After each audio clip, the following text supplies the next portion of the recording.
Welcome to the Cleveland Skateboarding Storytellers podcast. I am your host, Christian Svitak, and today's guest is, believe it or not, a BMXer. Let me introduce my very old friend, Scott Powell, the owner of Chenga World BMX and Skateboard Park. Welcome, Scott. I think that's the first time I've ever heard somebody call it BMX and skateboard park. Oh, really? Well, that just Yeah, came off the top of my head because I didn't know. I didn't yeah. like. It's just I didn't like skate pre-plan park, everything. I you was know? like, I don't know. I Yeah, guess that's what it is, you know? yeah. I mean, it's just like skate park to me is kind of almost like Kleenex, a generic Yeah. term that just means a place with ramps that if you got wheels, you can try and do whatever. Yeah. That's to me what a skate park is. Yeah. So we get the kids on scooters, we get the rollerbladers, and actually, you know what? Lately, we've been getting a lot of women, like 30 somethings, 40 somethings, roller skating. Oh, yeah. Yeah, Yeah, it's yeah, huge. I yeah, believe because I have friends that do that, and I've been told they call it like quad yeah, skating or yeah, something like that. Yeah. yeah, I yeah, guess that's the term. yeah, Yeah, no, it's huge, man. I see it all the time. A lot of yeah. like And older they're females not doing it. older females, older meaning 30, 40 something. Yeah. And they're not like at the park. Oh, these are where the boys are. Let me try and like see if I can find a new dude. It's like, no, they don't No. care. They No. actually they want them to be gone Yeah. because they're trying to like jump the spine. They're trying to grind. They're Oh, trying to yeah. like yeah, they're trying to do everything. They're super devoted and like hardcore about it for Yeah, sure. yeah. Um, well, yeah, I'm really. Oh, here comes your airplane. So everybody out Oh, there listening, if you're listening to this through, I don't know, the podcastings or whatever. If you hear some rumbling, that's because Scott lives by. You live by Hopkins Airport, right? Hopkins. Yeah. Yeah, yeah. Okay. I'm like through. So if you look at the map, you got Hopkins, and then the Metro Parks kind of like wraps around where NASA is. It kind of wraps around Hopkins. I'm Yeah. on like the opposite side of it. Okay. So my house is kind of in the woods, but it's really close to everything. Yeah. Like you can see the background. There's just trees everywhere, Yeah. which is why this is my private like riding area, Yeah. I love it. and I could be sitting here at night, 1 in the morning, riding. I'll have Metallica ripping. Cops drive by, they just wave, keep going. Like Wow. no, I don't have any neighbors because I Oh butt man. up to the metro parks. Yeah. But the downfall is on the other side of the metro parks is the airport, so you get planes that. But it's almost like the trains; you just don't even Yeah. notice. Yeah. Yeah, You get used to all that stuff. No, that's great, man. To have that seclusion, but still be so close to everything. yeah, it Yeah. is pretty awesome. And And be then like I Chenga said, the metro parks. Metro Park's awesome. And then if you pass the airport, keep going, like not even 5 minutes. That's when you hit Chenga because Yeah. Chenga's 2 miles from the airport. Oh man, that's amazing. Yeah. That's a pretty good setup.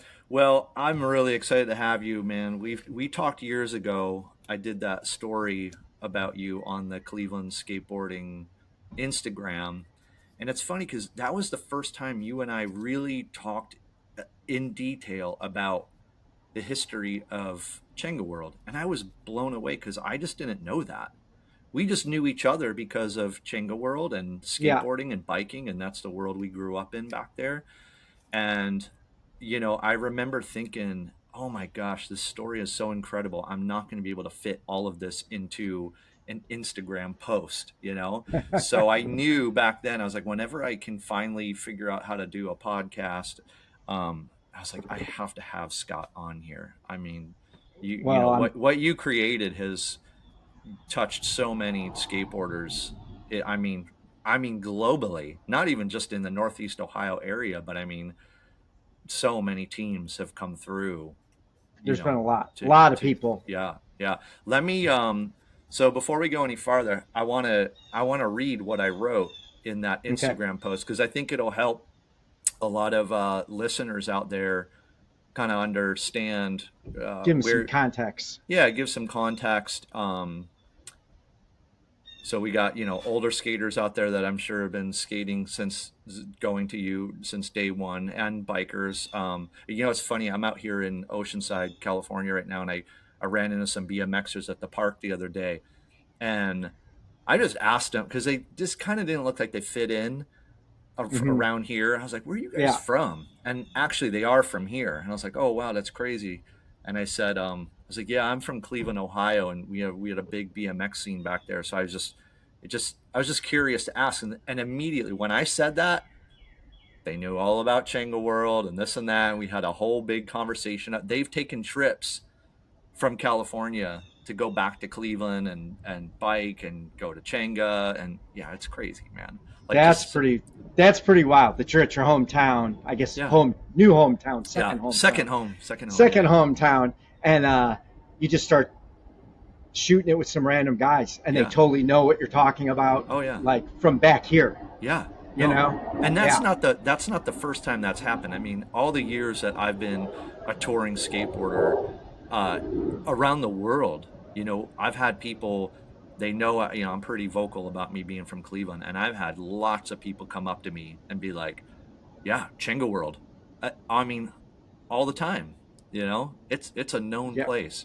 So, all right. So everybody out there, this is what I wrote on the Cleveland Skateboarding Instagram some years back. All right, and if anything's changed since then, whatever, Oh. correct me. But here we go.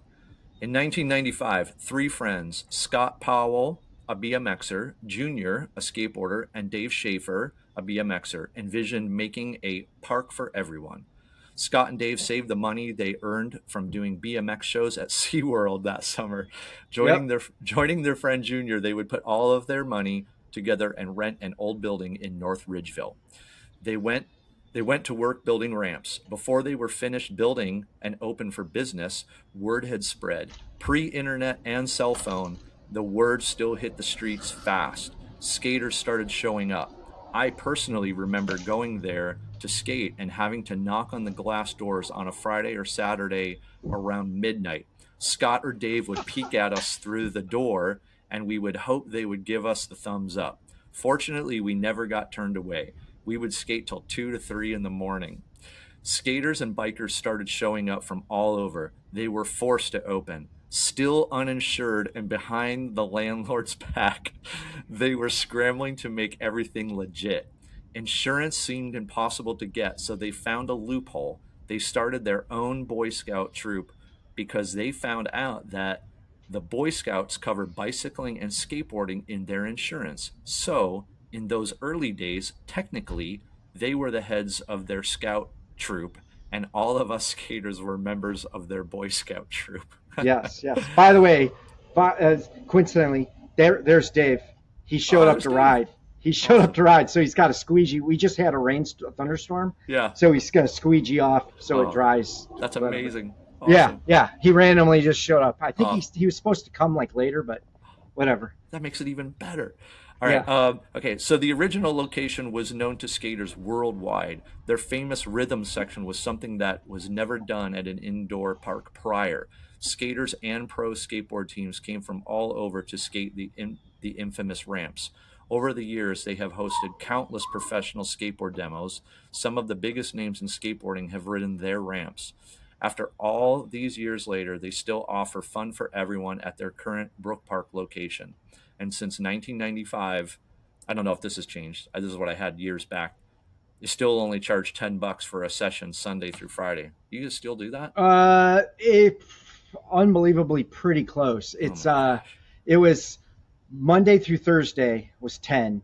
Yeah. Friday, Saturday, Sunday was 15. Yeah. But we just with the way everything's gone, economy and all that, and the Oh yeah. prices of everything have shot through the roof. We're Yes. like trying to hold back, but we think in the fall we got to bump it up just a little. We're Yeah. thinking like $12 Yes. That's still during so the week, cheap. which is still it's. Somebody was saying something to me the other day. They were like talking about the price or something, and we were thinking about it. We started Googling all these other parks. We're like, I think Chenga is literally the cheapest skate park in the country. Literally. Probably. Yeah. Yeah. Yeah. It's crazy. 10 bucks. And for all those decades, man, like Yeah. that's crazy. Like we Uh never literally, like what business opens in 95, 96 and hasn't rose the price? yeah. No, I know. Like it's like literally nothing. I used to get a burrito here at like one of my favorite Mexican places for like $6, $7. Now they're anywhere from 15 to $20 for a Yeah, burrito. You know what I mean? yeah, Like, yeah. Like um, everything, yeah. everything's. Oh, I know. It's crazy. All right, so almost done here. If you've lived in the Cleveland area, you've been very lucky to have this facility so close to home. We're all grateful for all the hard work and dedication by the Chenga boys over all of these years. That's it. Yeah. So, all right. So I there you mean, it's go. pretty accurate. The obviously the park you're talking about is gone. It's long Yes. gone. Yeah. So let's Shut take that it. down and oh, go ahead. Let's take it all the way back. So are you born and raised Cleveland Yeah, area? Okay, yeah, where at? yeah. Uh, North North Homestead. Okay, So North I was Homestead. like born in Lakewood, but then moved as like a little kid to North Homestead. All So right. all I remember is North Homestead. Um, yeah, we grew up, and then we started riding, and there was a lot of BMX and skaters. Like we were all friends, and we all rode together. Yeah. And there was a couple of like key spots on a Friday night. You'd go to like St. Richard's, and everybody be riding, skating, hanging out. All the skate buddies would be there. It was pretty awesome. Then we bumped forward a little bit. We graduate from or high school. We're in college. What year did you And graduate high school? 89. Okay. So 89. what are you 54? I just turned 55. Okay. Literally, just had a birthday. So Yeah, happy birthday. kind of crazy. Thank Yeah. you. Yeah, kind of crazy. Um, so yeah, we went to college and then kind of get blown out of college because you're riding and partying and doing whatever. And then we come back and we were riding at Pine School at this point, which was like if you've seen any of our original bike videos, we're all at Pine School. And that was 92, 93, 94. And it was summer of the parking lot was starting to get bad at Pine School. So spring of 95 kicks in, and Junior, it was like end of April, Junior just calls me because he's living in New York at this point. He moved to New York, and he called me up. He's like, hey, man, New York kind of sucks, and I'm moving back. When are we going to open the skate park? And I thought he was joking. I was just like, are you real? It's serious. He's like, yeah, like I'm coming back. I'll be back like late summer. Let's open the skate park. And at that point, we had already signed the deal to do the shows at SeaWorld. So I was like, all right, if you're serious, I'm like, let me and Dave go do the shows at SeaWorld. We'll bank all of our money. We'll So come back. you, Dave, and Junior were all friends from all like skating and biking back. Like, well, Dave and I knew each other from like way back, like early Yeah. high school. We were riding together. I actually knew Dave in grade school before we rode. And then Junior, I met when I went to Tri-C, which is a community college for those what's Tri-C, community college. I met Junior and we started hanging out. We just kind of clicked. So then we started hanging out with Junior, and then when he approached me and said, let's do the park, I'm like, okay, but we need help. It can't just be the two of us. And Dave was doing shows at SeaWorld, or gonna do them with me. He was just graduating from college, and I'm like, this is like perfect timing. So we brought Dave into the fold. We were gonna bring another one of our friends too, but he basically didn't have any money. So we're like, okay, you can't be a part of it if you don't have money. You got to put in a little bit. Yeah. So it ended up being just me, Dave, and Junior that fall, which is fall of '95. Wow. And so Dave kind of knew Junior. He knew him, but not like super good. I was like better friends with Junior. And then that was it. We found the park.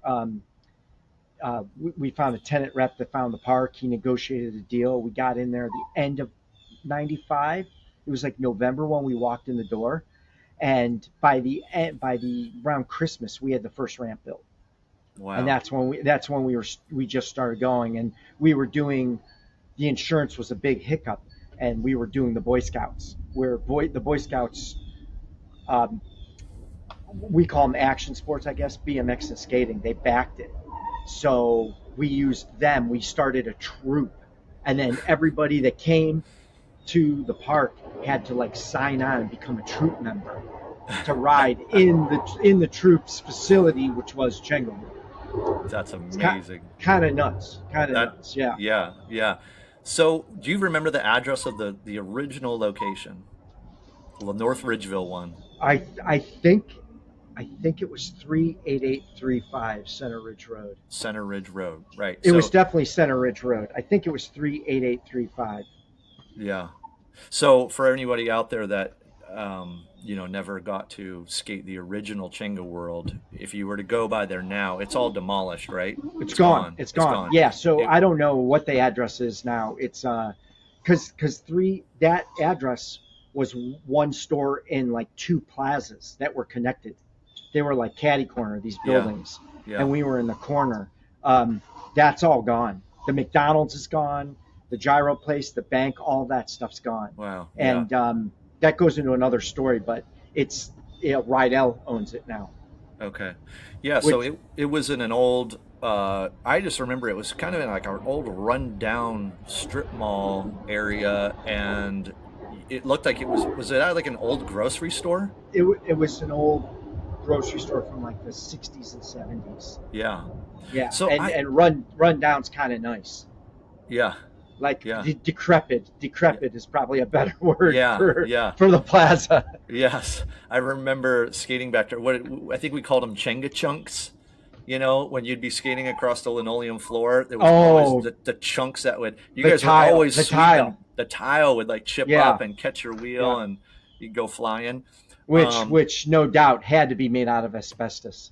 oh God, Like it had to probably, be, right? probably. Right? Yeah. Jeez, oh Pete. Yeah, God. Oh, yeah, We, pure asbestos. oh God. And we're just sliding all over it. Oh yeah, Just, yeah. You're breathing it in. We're riding. We're like, oh yeah. oh yeah, yeah. So it had to have, I don't know how long it was before it probably was really early on because word spread fast.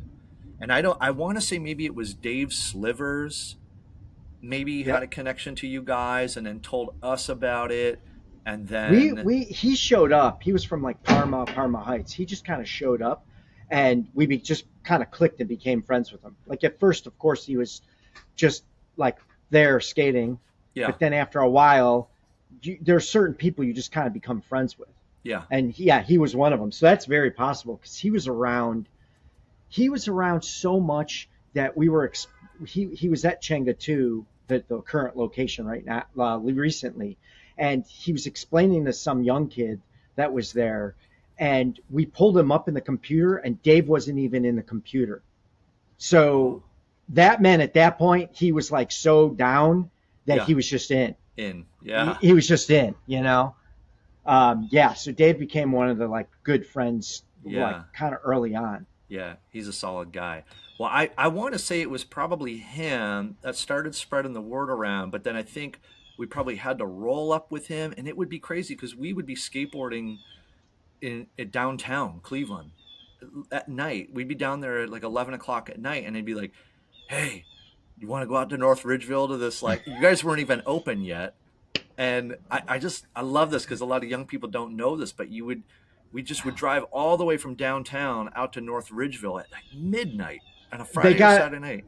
the young kids got to remember there's no internet and no cell No, phones. no, There's no none of that. cell phones. No. So when you're in Cleveland going to North Ridgeville, which is like a 25-minute drive, maybe more, Yeah. you don't even know if we're there. Yeah. No, Like you no have no idea. idea. And No idea. you're following another car, just like, all right, let's see. And so, yeah, I remember we would drive all the way out there. And then before I got to know you guys, it was always this awkward thing of like, you guys had the windows covered, so you couldn't see in. And we'd knock, and then like one of you guys would like peel back the paper or something and look and kind of eye us up and down. We'd be like, hey. And then you'd be like, all right, and you'd unlock the door and we'd come in, and this is before you guys were open, and we'd skate till like 2 3 in the morning. And I know I've told you this before, but I got to get the footage to you somehow some way. But I transferred over all my old VHC tapes within the past year or two, and I have tons of Chenga One footage Oh, the original part. that is like the original, just the Yeah. first pyramid is there.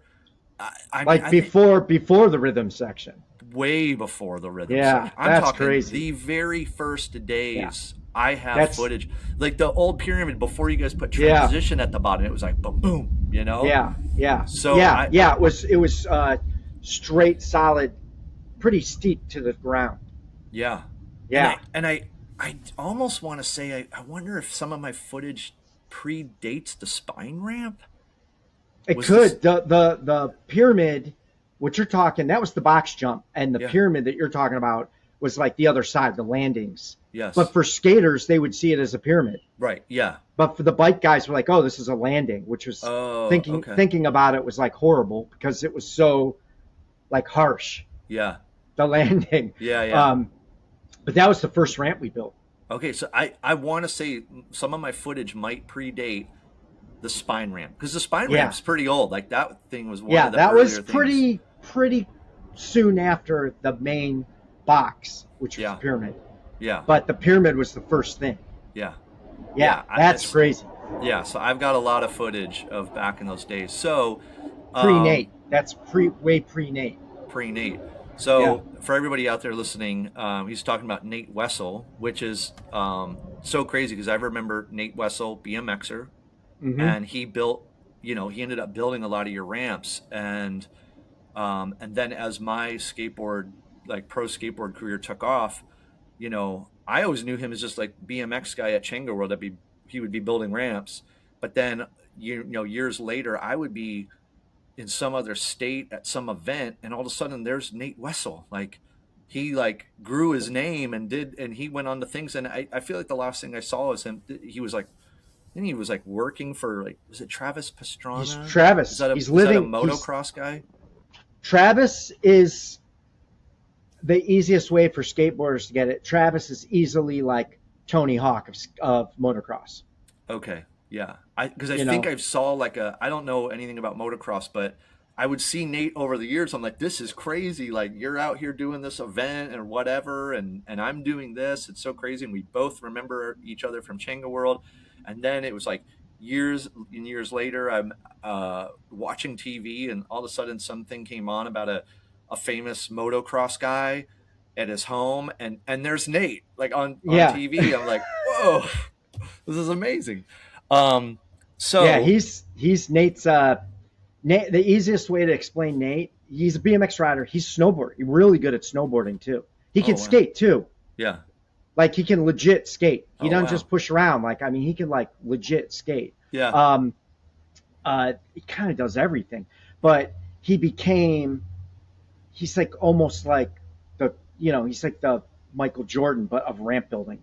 oh really, So wow, he built stuff like Matt Hoffman would called Nate and was like, you got to come build my private ramp. And wow, there were a bunch of like big name BMX guys that had private like warehouses and stuff. They'd all have Nate come to build.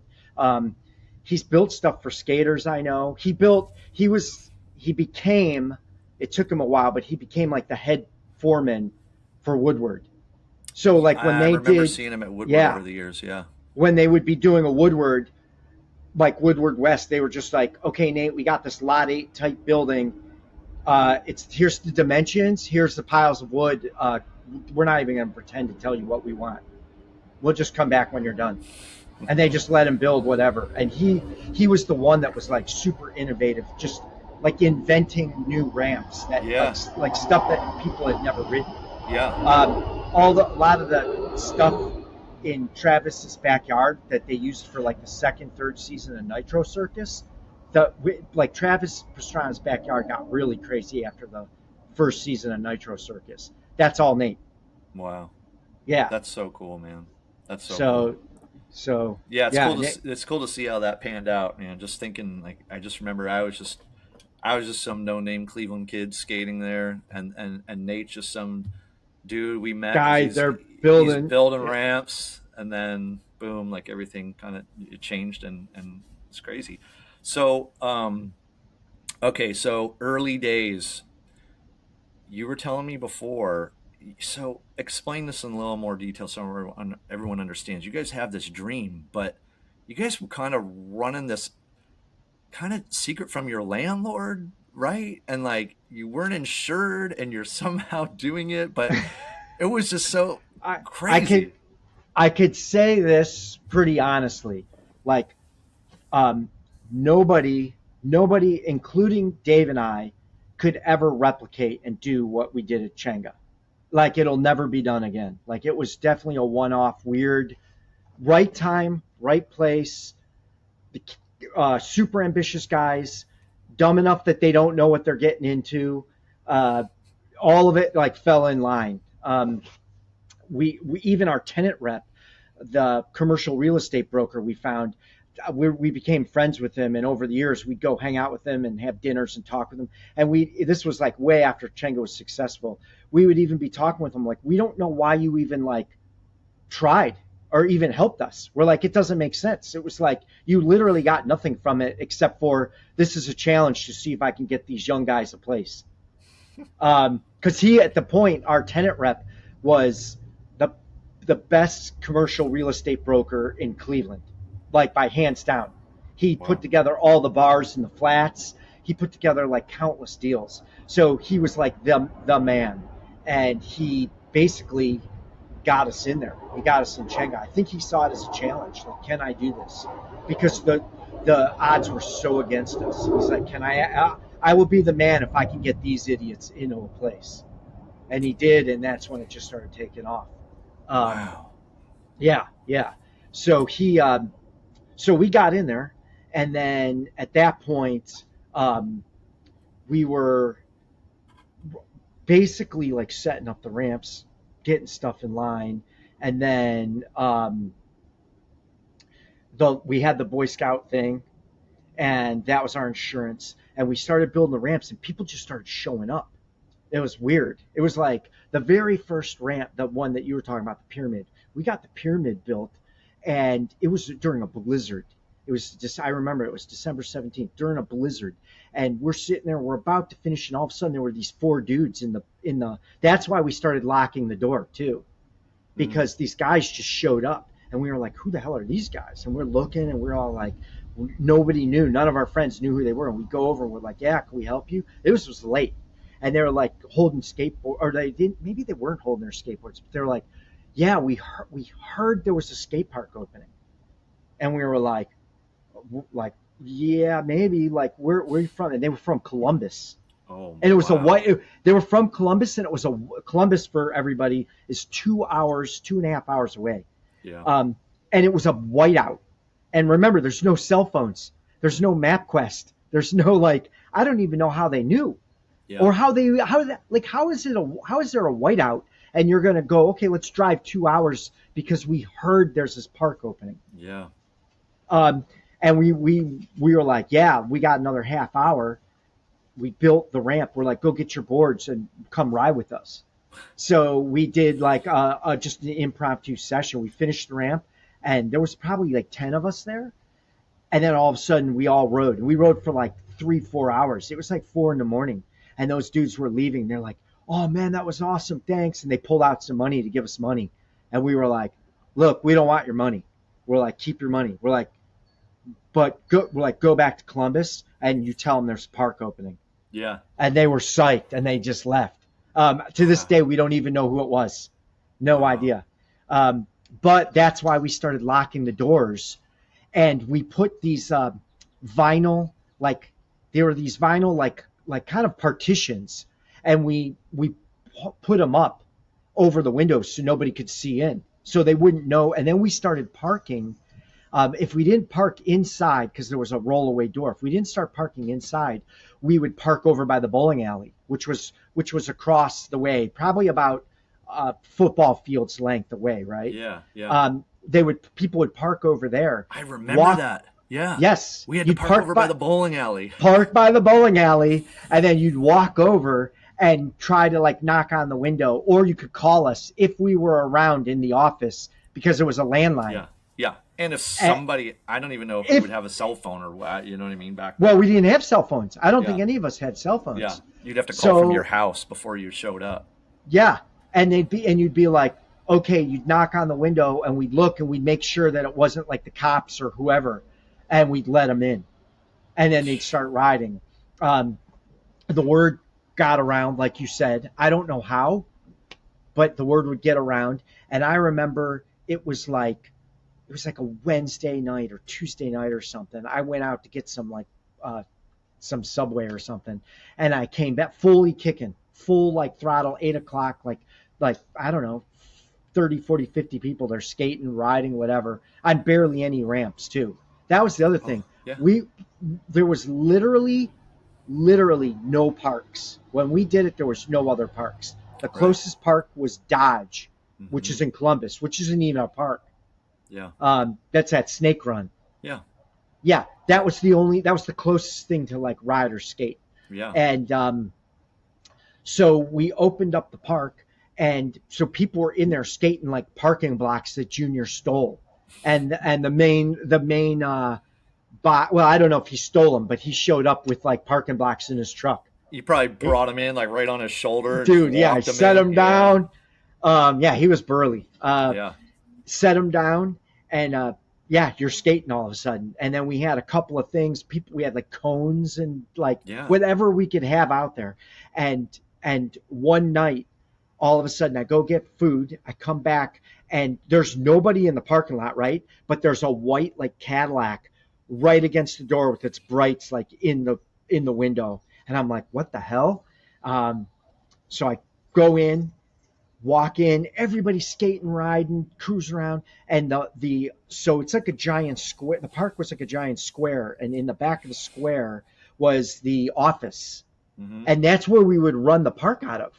So there was like big windows that kind of overlooked the park.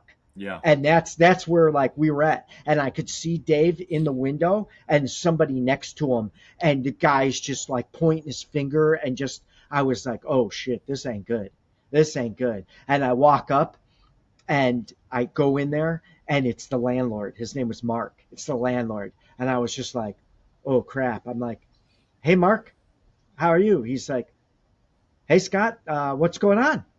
And I'm like, some riding, some skating. And he just looks at me. He's like, this isn't good. This isn't good. By the way, yeah, at this point, he didn't know. Like, we just started letting people in. We had a deal. That was the other thing. We had a deal that the building was so bad. Nobody had been in there in like, I think 7 to 10 years before we were in there. Nobody had even been in there. So it was like I said, decrepit is a good word. And they gave us a deal. They were like, look, because they were like, these kids are going to fail. Dave was 21. I was 23. So they're like, these kids don't got two nickels. Did they know We're gonna... your whole objective was to have us open a skate park? Yes. Okay. Yes. Yeah. Yes. They didn't understand it because there was no parks around. This is before X Games. There was Yeah. like skateboarding were literally outcasts. You remember those days. Yeah. So for everybody out there that is younger or whatever, the whole Northeast Ohio, like Cleveland area, we had an indoor park in the late '80s called the Berea Rolling Bowl, Yep. or some people know it as the Berea Triangle. Triangle. Yep. That was only there for a very short period in the late '80s. I think it was gone by Like 90, 2 years 91. maybe. Yeah, yeah. So that wasn't even around. And then we did have this little kind of indoor roller rink place where people would bring ramps called Roller World. But Roller World, I think, came after That Chenga came World. after Chenga. Yeah, Way and, after. and that wasn't even a full. That was like No. they played like roller hockey or something, and they would let us put ramps and bars out on a Friday night or something. That was it. Yeah. So it was a real movable dead stuff. zone, and it was the mid '90s, right? So Yep. skateboarding was dead. X Games Yep. didn't exist. Like Yes. you know, BMX was at one of its worst points. yeah, BMX and At that point. skateboarding were like not on any kind of Yeah. popular culture map. So okay, so yeah, and you guys want to open up a So we park. opened up the park. Though to backtrack a little, why did we open the park? So Junior hit me up. That was the first reason. Dave was literally graduating like the next month from college and did not want to get a job. Was like, what am I going to do? I'm going to have a double degree. I don't want to go get a job. I don't want to work. I just want to ride my bike. Like, I just want to learn. Like, so at this point, the Chenga boys, which was like me, Dave, Brian Ryback, Chris Young, Brian Berdesca, Kevin Cunningham, we were like our group of friends. Plus there was like 8 other guys that were kind of halftime riders. that were friends with us. So our core group, we not only all rode together, but we were like riding at a super high level, like really high. The best guys in the world at that point were Kevin Jones and Chase, who lived in York, Pennsylvania. And then the next, like, there were different pockets of groups of guys that were like really good, like right behind these dudes. And like one was our friends, the Baco guys, like Chad DeGroot and those guys up in Appleton, which is Green Bay, Wisconsin. And one of the pockets was us in North Olmsted, like literally like Wow. best guys in the world.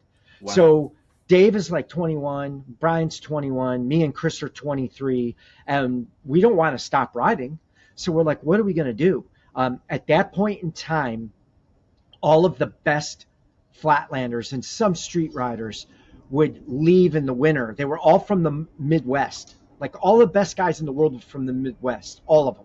And they'd all leave and go to Phoenix every winter and ride all winter. They'd go on welfare. Welfare rules were a lot different. They'd go on welfare, they'd get food stamps, and they'd just ride all winter. And they weren't like partying and dicking around. They were like in the lot 8 hours a day riding.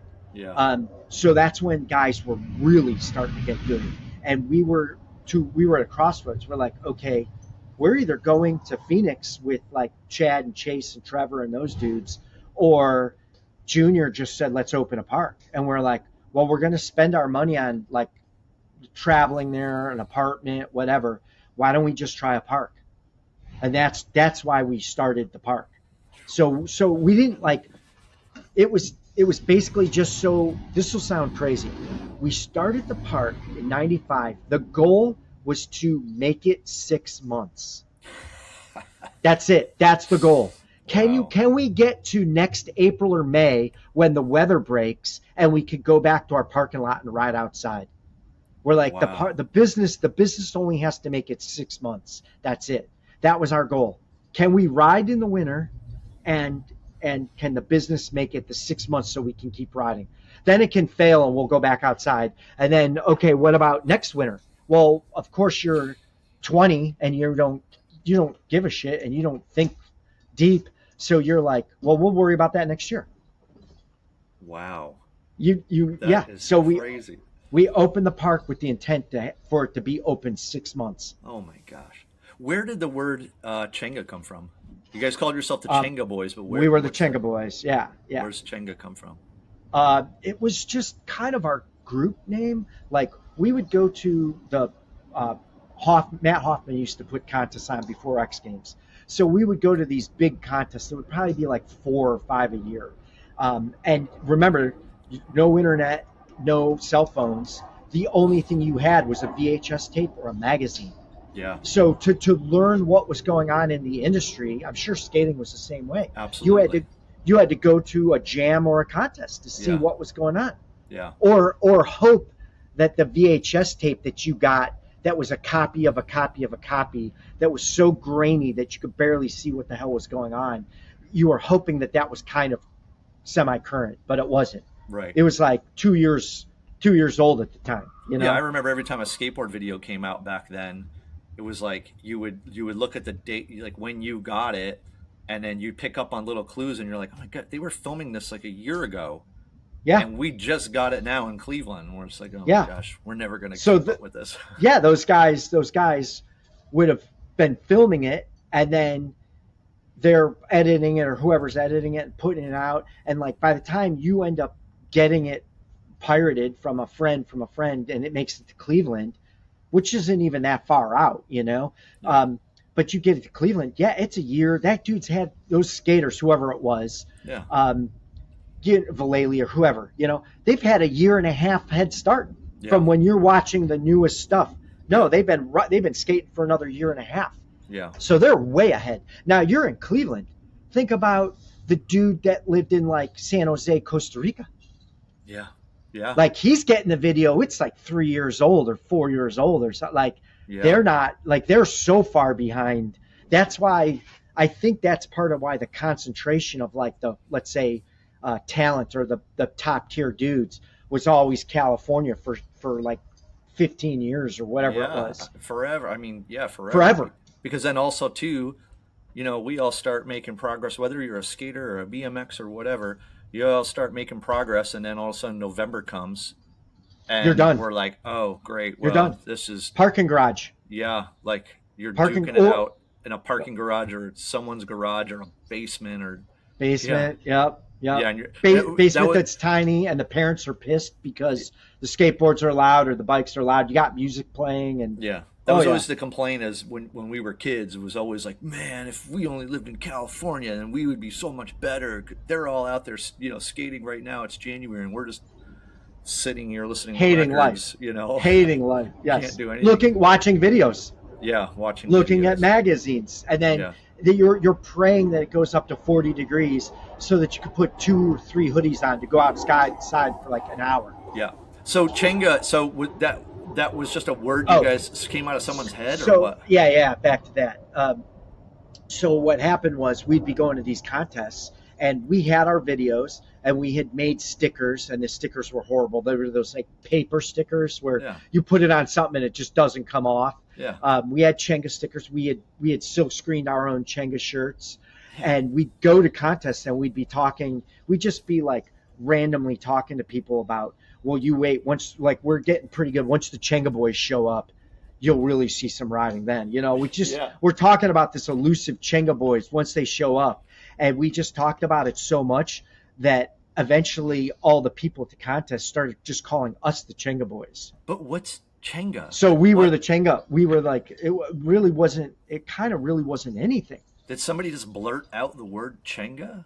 Or It was like it was this old school rider, way old school rider that was long gone. He was old school then in the 90s. We were hanging out with him one time, and he was just he just said it. He just said something about he was going to tell us a story about back in the day. So he's talking about like early 80s, yeah, and he's like, I'm going to tell you this little story about Chenga, and he starts, but he said it in such a, this guy is like 25 at the time, but he said it in such a grandpa manner. We just started cracking up, and then like we were mocking him, when we were in the parking lot, we would just be like ripping on people, and we'd start talking about him and start making fun of him. He was not even there. We're just laughing because he was yeah, we're yeah, like, he's our friend, but he's like a grandpa. We're like, how is he 25 and he's really like 65? yeah, We were yeah. just laughing. I dare I say, I was going to say like 55, and I'm like, God, we're like 55. It's crazy. I know, I know. So that word But Chenga, it just stuck somehow, it some just way. stuck. Yeah. Yeah. We'd be in the parking lot, and people would be like practicing, like the pine. Um, and there would be all these little kids there playing and like getting in our way. And tell them, we'd be threatening the Chenga boys are coming. When they come here, they're going to be in big trouble. They better start acting good. And like, we just started, and after a while, it was like when we did the park, it's like, well, what do you call the skate park? Well, it's Chenga World, of course. Chenga World. Yeah, What it's an Chenga amazing. World. That's so good, man. That's so good. Speaking of your little paper sticker, I just pulled this off my wall. Here's my paper. This was our crew, Team Insanity, Oh, I back when do I was a remember kid. that. The Yep.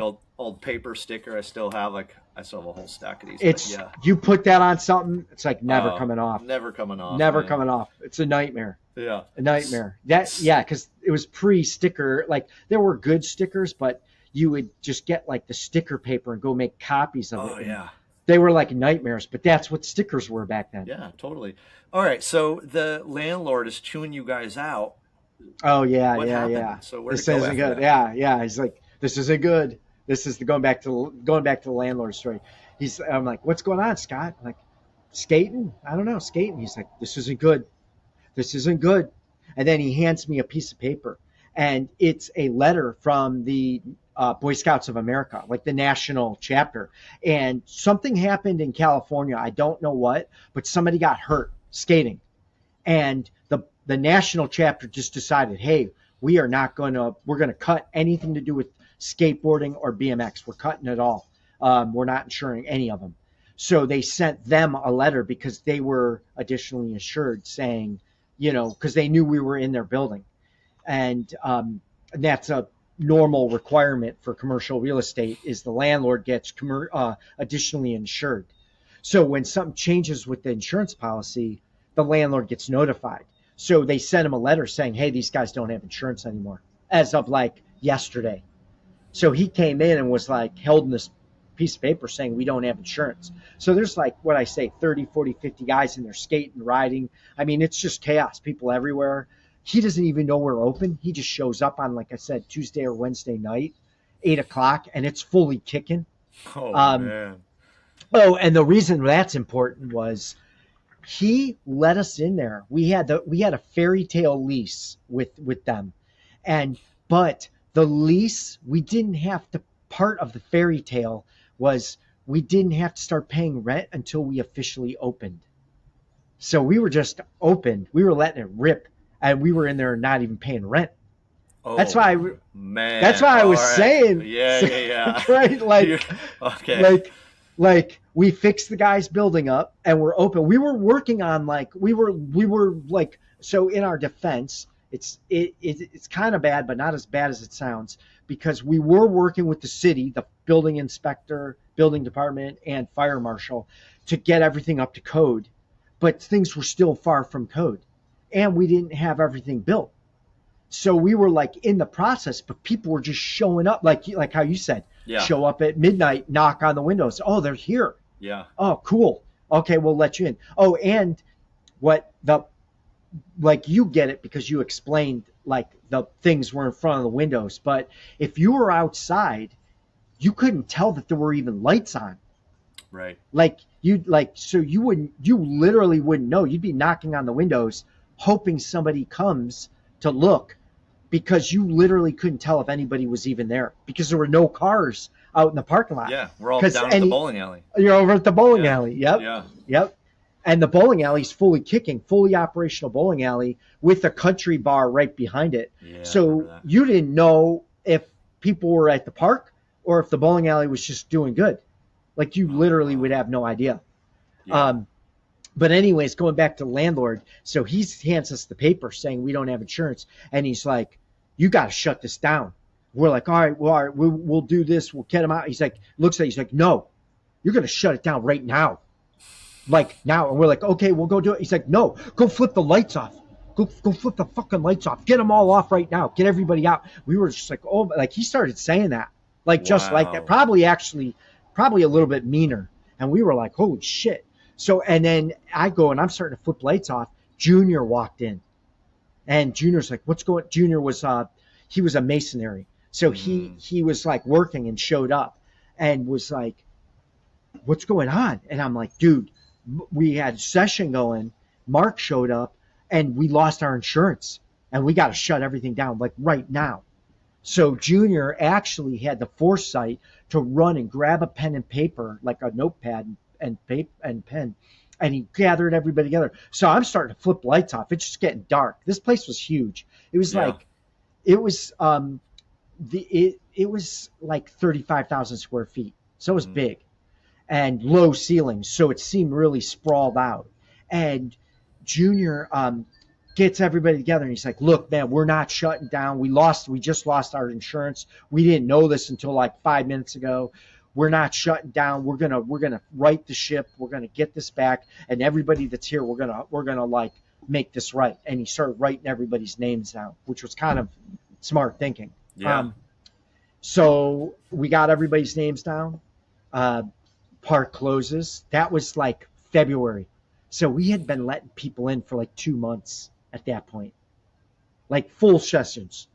Crazy sessions. Yeah. And while people are skating and riding, we're like in there literally building as they're like riding. Totally. We were always dodging, like people were cutting wood and this and that, and we got dodge. There'd be sawdust flying around everywhere. It'd be nuts. Yeah. Like, "Oh yeah, I want to ride that ramp." Well, maybe I'll sweep it first because they're literally right next to it, cutting boards. Yep. And if you didn't like it, there literally was no other option. Nothing. Yeah. Nothing. So you skated and said fuck it, and you skated or rode. Yeah. And we called it Couch World because if you remember back then, there were so few ramps, and every time we saw a couch on the curb, we'd grab it. So remember, the perimeter of of the, if it didn't have a ramp on the outside wall, it had a couch. Oh yeah, I Remember, remember. there was easily 20 or 30 couches. Yeah, I Like, and remember. people would be just hanging out, like full smoking, because we thought at the point in time, if you didn't let people smoke, they wouldn't come. Yeah, So we just let people smoke. Like, this yeah, was before when you were allowed to smoke inside places. yeah, So people are in there fully smoking, yeah. just like music playing through the shitty like house speakers, because we used a cable like this to plug in like a tape player or a Man, CD player, and you'd have a Walkman, you'd have a CD Walkman like playing through the sound thing, which was like these shitty little like speakers like up in the like drop ceiling. yeah, It yeah. was so like hardcore and nuts. It I don't know how was. else to explain it. Yeah, smoke, sawdust, asbestos. Everyone's sweating all over the place. Loud Yeah, music just cranked. Yeah, yeah, over crappy yeah, speakers. definitely metal punk rock stuff Yep. just ripping. Yes. All these like other people that didn't skate or ride just hanging out, like skate buddies or friends, just like hanging out on the couches. Yeah. Yeah. Yeah, It was such a scene. we'd have bands play. Um, Maybe that came a little bit later, but I know we'd have punk rock bands play and ska bands that would just be like in between the ramps. We just set them up and they just have a live set like while Yeah. people were riding. It Wow. was kind of nuts. It was so great. It was so great. So what happened after, the landlord came, shut you down? How did you get out of all that and continue on? Um, so we started getting on. This is crazy. We started getting on the phones and just calling insurance companies, cold calling them. Hey, we're doing this park. We got this business. We had insurance through a Boy Scout thing. They've altered their insurance. Can we get insurance through you guys now? And I am not kidding. I don't know how many insurance companies we called, because you got to remember, like you said before, um, skating was at its like deadest, BMX was at its deadest. It was not on anything. There were no skateboards in ads. There was not on Mm, TV. we no. would we would call insurance companies and they'd be like, well, what's this business, like, what are you guys doing? We'd be like, well, we have and we really started learning how to speak to, let's say, adults or industry type people, Right. corporate people. But at first we didn't. We'd be like, yeah, we have ramps inside, and it's like a training place where we have like bikes, skateboards, and we'd start talking. We'd be like, hello, hello. You just hear dial tone. Like, they would literally just hang up on us. They wouldn't even say no. They just hang up. Wow. I mean, it was crazy. Crazy. And Crazy. we finally got to the point where we like refined what we would say, and we call it an alternative recreational facility. Ooh, I We're like doing that, huh? we're making and we began an alternative recreational facility housing obstacles, not ramps, obstacles, Obstacles. where people can um, ride bikes, and they practice their bike skills on these obstacles. And Oh, we've opened it up to roller blading, because rollerblading was starting to take root at that point. yeah, it was. Rollerblading, and we even let skateboarders try if they want. That's how we put it. We tried Try. making skating like a minor part of the business, even though it was like the major part Yeah. of the business. Yeah. You can But sell like people on a bicycle. They can understand a yes, bicycle, but a skateboard, yes, yeah, that they was a don't weird one. get it, especially in the mid '90s. They didn't get it, Oh yeah. but they understood bicycle. They not BMX, but No, bicycle. bicycle. Bicycle. They got bicycle. Yep. Wow. Yep. And we started getting quotes back. Our quotes were like 24 grand a year, like $2,000 a month for insurance, and just like crazy quotes, Wow. 30 grand, somewhere like 35. We started getting quote. Oh, here's a good one, 15 grand a year. Oh, Jeez. excluding skateboards, no skateboards. No, I Wow. can't do that one. Oh, here's one, 18 grand a year. Excludes bikes, no bikes. We'll do skateboards and rollerblades, no bikes. Just stuff, crazy stuff. And Junior came to us and was like, look, man, this was probably like Mayish. We'd been looking for a couple months. He's like, look, man, like these numbers, that mean the insurance numbers, these numbers aren't going to work. Like, look, we gave it a true effort, and dude, we got to shut it down. We got to shut it down. And Dave and I were like, no. Like Junior at the time was working as a mason during the day, and then he'd show up at night when he could and would kind of help. Dave and I didn't have jobs.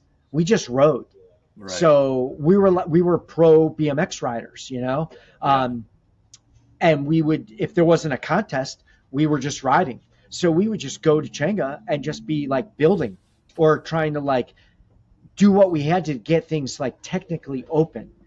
So we were looked at Junior, and there was like no plan B. It was like, no, we're opening the park. Like, this is what we're doing. And Junior was like, we got to shut it down.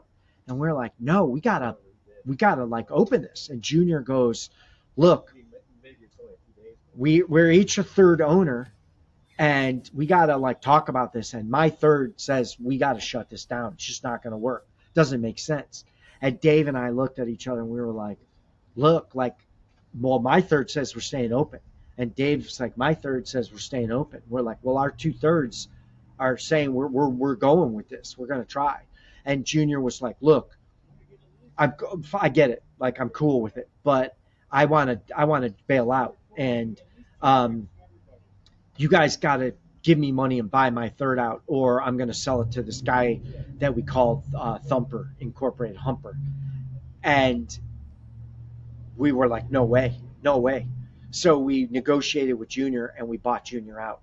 Wow. And that was probably the smartest move we ever did of the whole everything. And we ended up eventually finding an insurance. I can't remember what it was. It was a ton. And we did the insurance and just went with it. But there was no other alternatives. So people came. So the park did good. People came. Mm-hmm. Yeah, it was kind of wild. Wow. So how long did it take before you got that insurance situation figured out? It was easily 2 months, 3 months. Were you guys totally shut down for those couple months? Yeah. That's another thing. We were like no riding. No, we would ride like flatland in there. Oh, by the way, you know what we didn't explain to everybody if they were watching? Like, who the hell is this guy? So I'm a BMX flatland rider. So I basically do ground tricks on my bike. It's like basically like what Rodney Mullen would do, but I'm on a bike. Right. It's not as obscure maybe as flatland, like street skateboard. Yeah. Like there's a big community, a big swath of people that ride flatland. Yeah. So that's what Dave and I do. And there was an area of Chenga back in the park in the corner that was just nothing. It was kind of blocked off, and it was just like empty ground. Yeah. So we would ride over there as everybody else was on the ramps. Yeah. So maybe we'd be riding flatland a little bit inside, and we would try and like, okay, let's call a bunch of insurance people. Let's try to get the ball rolling. Let's clean this area. Let's start building this ramp a little bit. Okay, now let's ride flatland. So we were doing that every day as we were trying to like get it moving forward. It probably took 2 or 3 months of like straight up shut down, like nobody there riding. Was that like in the summer of '96 or like when was that? That was no spring. Spring. That 96? was like so that was like some of February, March, April, and probably most of May of '96. Okay. I want to say we technically opened up like when we had insurance secured and all that. I want to say it was like May or June. Okay. Wow. So. Wow. Yeah. Hey, this is a little off topic, but this just popped up in my head. This is a memory I've had of Chenga World with me. I mean, I have lots of memories of Chenga World, but this one, man, I never forget. And I actually just ran into the guy that, I guess it was him and his girlfriend or something. He came up to me. I think it was at like Jim's house out in Columbia Station, his bowl, the old TriStar runner.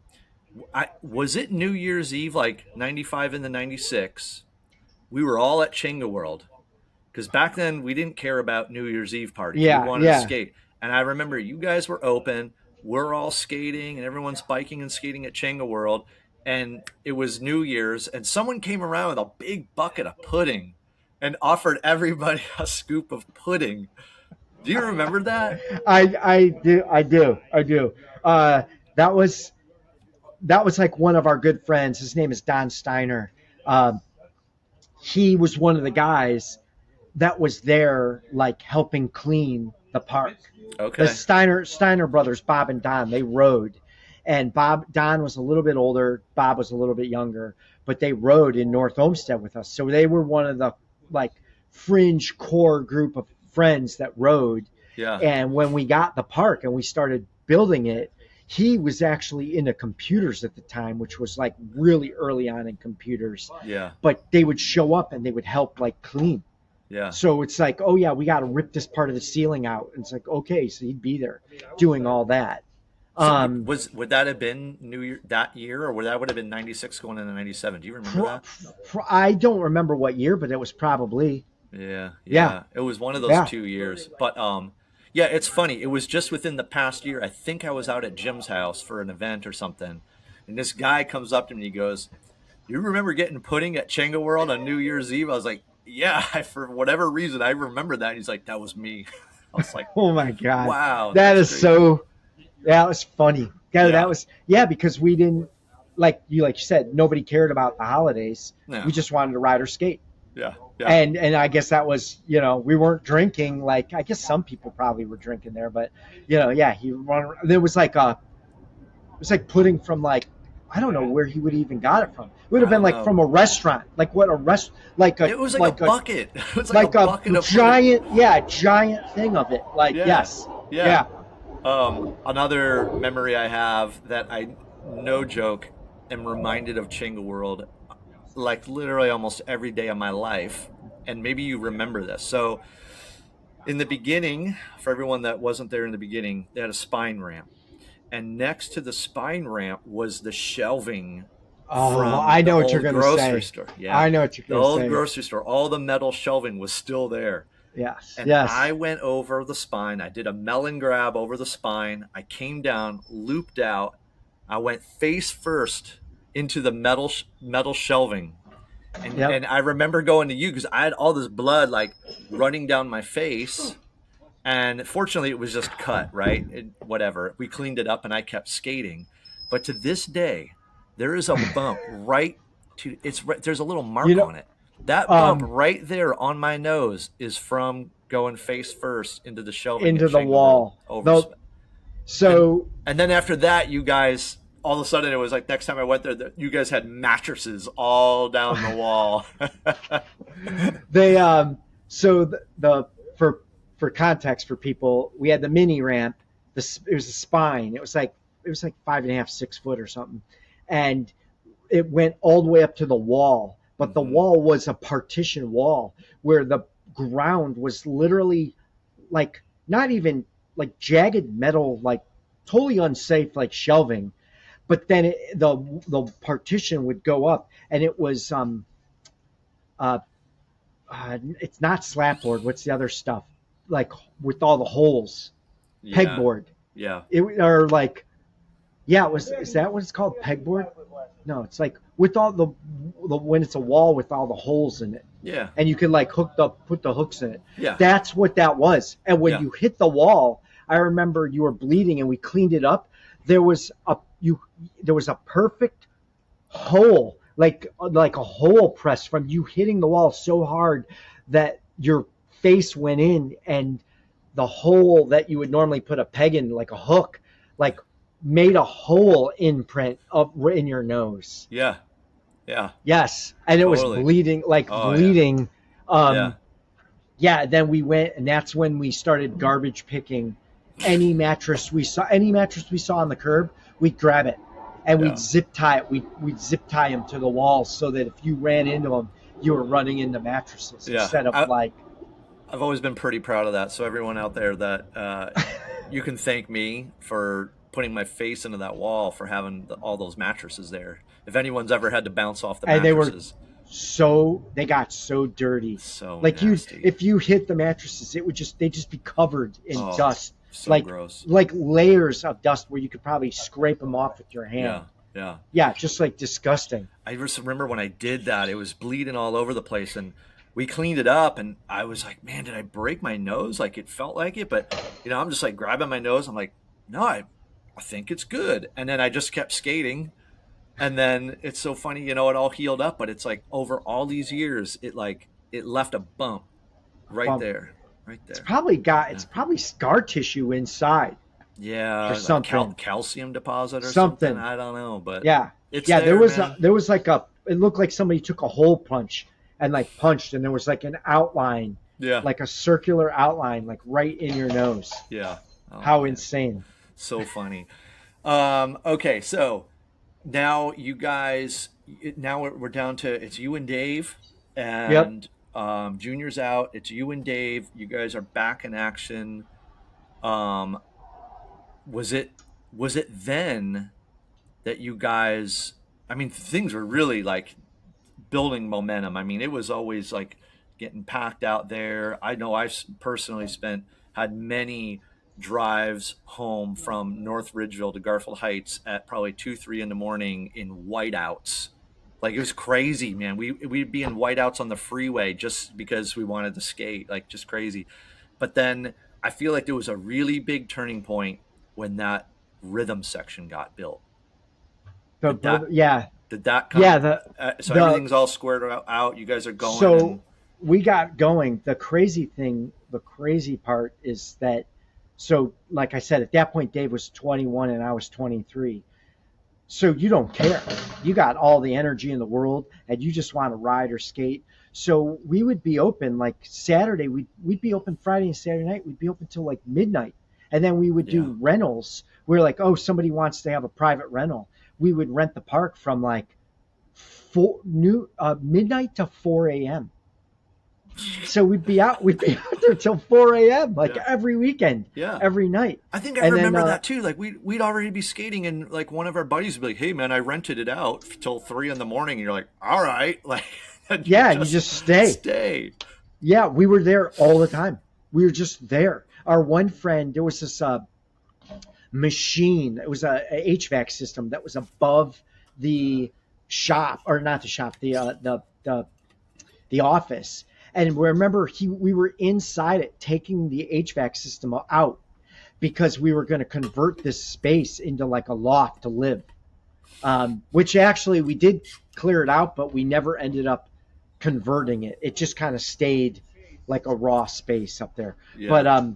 But yeah, we were there till like 2 o'clock would be minimum.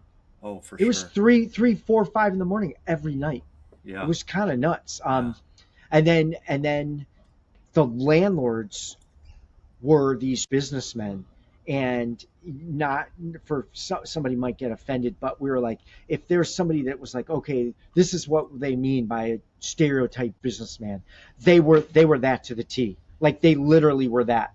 These guys were multi millionaires and had a bunch of businesses. They had a pager. They owned a pager company. Oh wow. So we would show up in Parma on like Ridge Road. They had their maybe Snow or State Road or Ridge Road, but they had their pager business out there. And they'd be like, "Oh yeah, you show up and you pay us rent every month, and cash only, big bills too. Make sure you bring us big bills." Oh Like wow. fully, like there's no way they were claiming any of No, that. they weren't. No way. And Yeah. not only that, but they like had they somehow had gotten like 9 semis of old office furniture that was like, it was like an Office Max that shut down somewhere in the South, and they got all their leftover inventory, and they were like, okay, you guys have to shut down. They came to us. This was like in like October of '96. You guys got to shut down. Like, what are you talking about? We got to shut down. They're like, we need your space. We need the space. Well, no, we're running a business. Like, what are you talking about? We're shutting down. And they're like, you got to shut down. We're like, and then they're like, all of a sudden, all these semis show up, and the trailers are full of like office furniture, like the chair I'm sitting on, like staplers, Yeah. things of paper, like paper clips, like, and they're like, yeah, we just bought all these, and we need somewhere to sell it, and this makes the most sense, your space. And We're like, no, we got a business running. You can't like have the place. Like, what are you talking about? And they're like, look, um, you can either, we're like, we got a lease. And they were like, in the lease, it said, I think it was 90 days. It had a 90-day out where like either one of us, Dave, who's right there, Yeah. uh, Dave or them could say, hey, here's your 90-day notice and we're going to be done. So they're like, all right, well then you got your 90 days and we'll see you get out in 90 days. And we were like, oh. And they were like, yeah, they're like, we need the space. They're like, tell you what, you can have it, the space, but you have to, we need a month and a half to sell our stuff. So we actually renegotiated a space. Here's something. We only had half of that space. Yeah, I know. There was a whole other half. I remember Well, that. no, okay. The building was like a long rectangle, Yeah. and half of it we didn't have that half. But I'm saying in the part that you remember as Chenga, like where the flatland area was and the Yeah. door that you came Yeah. through, Yeah. that wasn't ours. Oh. That wasn't ours. That was the landlord's. You just crept And into it. we had they call it like commercial real estate. We'll call it an easement. Yeah. So we were like allowed to use that space to get to our space. I got it. So they Yep. could have rented out half of Chenga and they would have put up like a wall and we would have only had half the space.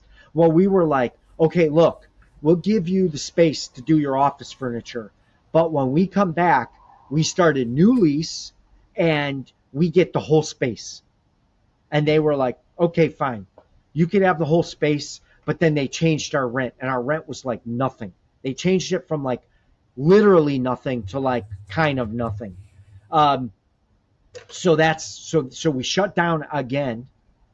And that's why I said when I was saying businessman, it's like these dudes are multi-millionaires. Why are they in this old decrepit rundown plaza on a Sunday afternoon trying to sell like paper clips for like at a discounted price, like cheaper than Office Max would have? So weird. Right. So like, what are they doing? But this ties into the rhythm section.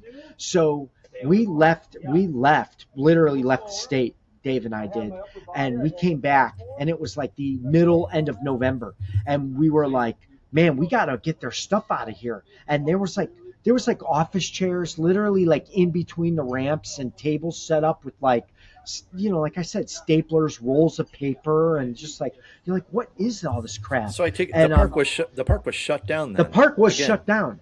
They were shut Okay. down. So people were coming in to like buy office desks and furnitures, and they're like walking in between like ramps. And so we were like starting to move stuff, and the landlord's like, look, you can have it back on this date. It was like right around Thanksgiving. So we're sitting there, and all of a sudden Nate walked in, and Nate's like, we were like kind of moving stuff, and we were like, oh, hey Nate. Like we were friends with Nate at this point. Nate is a street rider at this point, but he was gone when we were in there building stuff before. He was gone. He was in Colorado snowboarding, because like I said, remember, he's like really good at snowboarding. So he was like, and there's nowhere to ride or skate. So he left and went to like Vail to ride for all winter. So he shows up. So this is like the second winter. And Nate shows up, and he's like, oh, hey, what's going on? He's like, yeah. He's like, I heard there was a skate park that opened, but I didn't know it was you guys. He's like, that's awesome, man. And so I don't even know, I guess, word of mouth. Like, I don't even know how Nate found out where we were at. So he showed up, and he's like, he's looking around, he's looking at the ramps, and he's just like, his hands are in his pockets. He's like, so, are we going to start building ramps for real? And I just was like kind of stunned and stopped. And I looked at Dave, and I looked back at him. I'm like, yeah. And he's like, all right then. And that was it. Like that was the conversation. And he went out to his truck, and he got some tools, and we came in, and he's like, move this shit.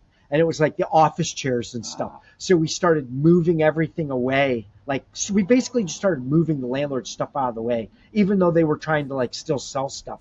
Wow. and we just started cutting into the pyramid. Yeah. And that was the first ramp where we trained it out. We basically made it a transition, Yeah. and we just started building stuff then. And Wow. that was like the beginning of Nate and where the rhythm section like came in. Holy moly. That's Yeah, yeah, amazing, man. yeah. Are we going to Insane start story. building ramps for real? Are we gonna start building ramps for real? Yeah, Dude. as he's like looking at the ramps and stuff, just like which was like that pyramid that you were talking about, Yeah. and Yeah. everybody was psyched on the ramps at that point. But when Nate started building stuff and stuff started changing, Mhm. and we didn't know what we were doing, like Nate, like we basically just we learned so much ramp building stuff from Nate, Yeah. um, because he knew how to build, and he was like he learned a ton of stuff at Woodward, building underneath like Podersky and like Tim Payne and like Yeah. some of these other like big name dudes at the time. So Nate was like learning a little from this guy, learning a little from this guy, learning from these guys, and then experimenting. Nate was also an art major, so he like had these visions, and then we were going out getting wood, and then he would just start building stuff. And then he showed up the one day. We had changed the box, we had changed the wall ride, we had changed some of the other stuff like the pyramid that in your documentary you like ollie over the pyramid. There's one clip of Chenga One in there, I do a and heel you flip out of the. over that thing into the Yeah. flatland area, Mhm. um, and that we changed that ramp Yeah. too. Like, Yeah. so that was all stuff that got changed. And that was pre Nate. And Nate came to me. We had the new stuff started to be built, and he had a drawing of the rhythm section.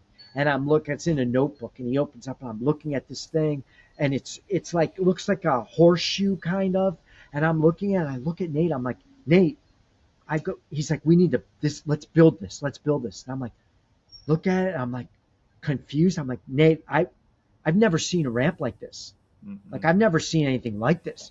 He's like, no, no, no, it's gonna work. It's gonna work. I'm like, I don't know, man. Like, we got real limited funds and a Yeah. real limited stack of like wood sitting there. Yeah. And what happened was, uh, there was Jay Myron, who's like a famous bike guy, was holding these contests, Canadian, holding this contest in Toronto, this big contest at an expo.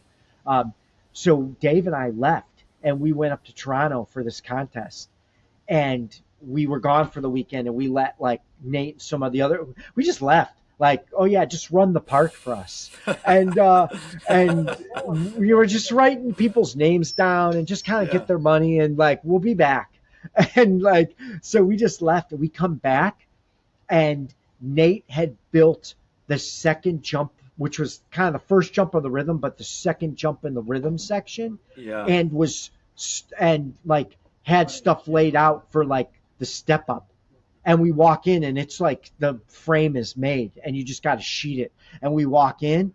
I mean, this is like in like 2 days he did this. Jeez. And we walk in, and we're like, look at it, and we were like, all right, I guess we're finishing this thing because it's like already framed out. Yeah. And so we finished it, and we could jump. We weren't good, but we could jump at the time.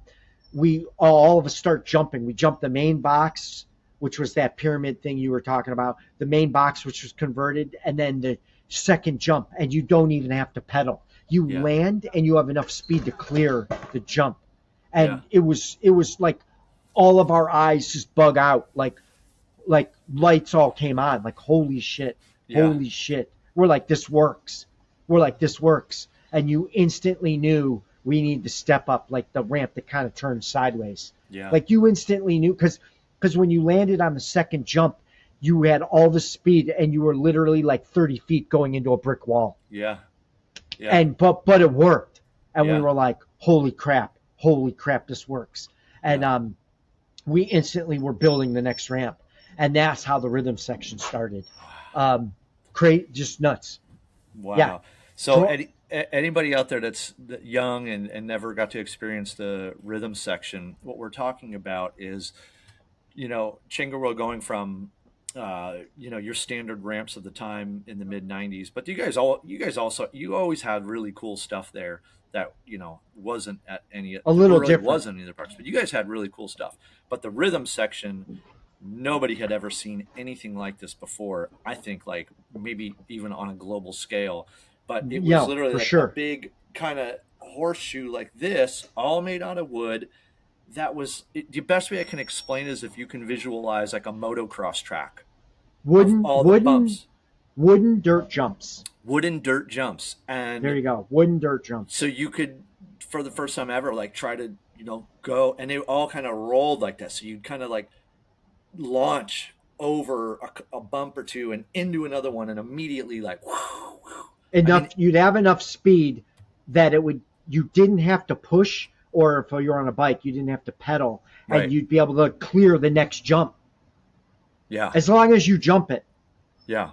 Yeah, because there Totally. were skaters that could go through the rhythm section, and they looked like they were on a bike. Oh, Like they yeah. were just floating through the thing. Yeah, for sure.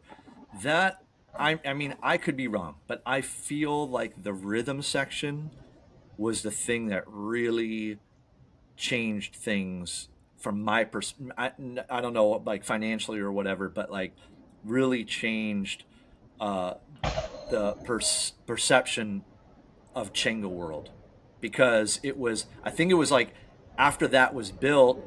I remember, I could be wrong, but I remember like the Think team came out. There was a team that came out really early on, and these guys they all came out from pros from California. They all skated it. They were all blown away. They went back to California. They told everybody, and then it became a thing. I mean, when I started touring in the late Like 90s, a thing, meaning a destination it was a location. destination. It was like Yeah, if you were a pro skateboard team going out on tour, you had to go to Cleveland and go to Chenga World.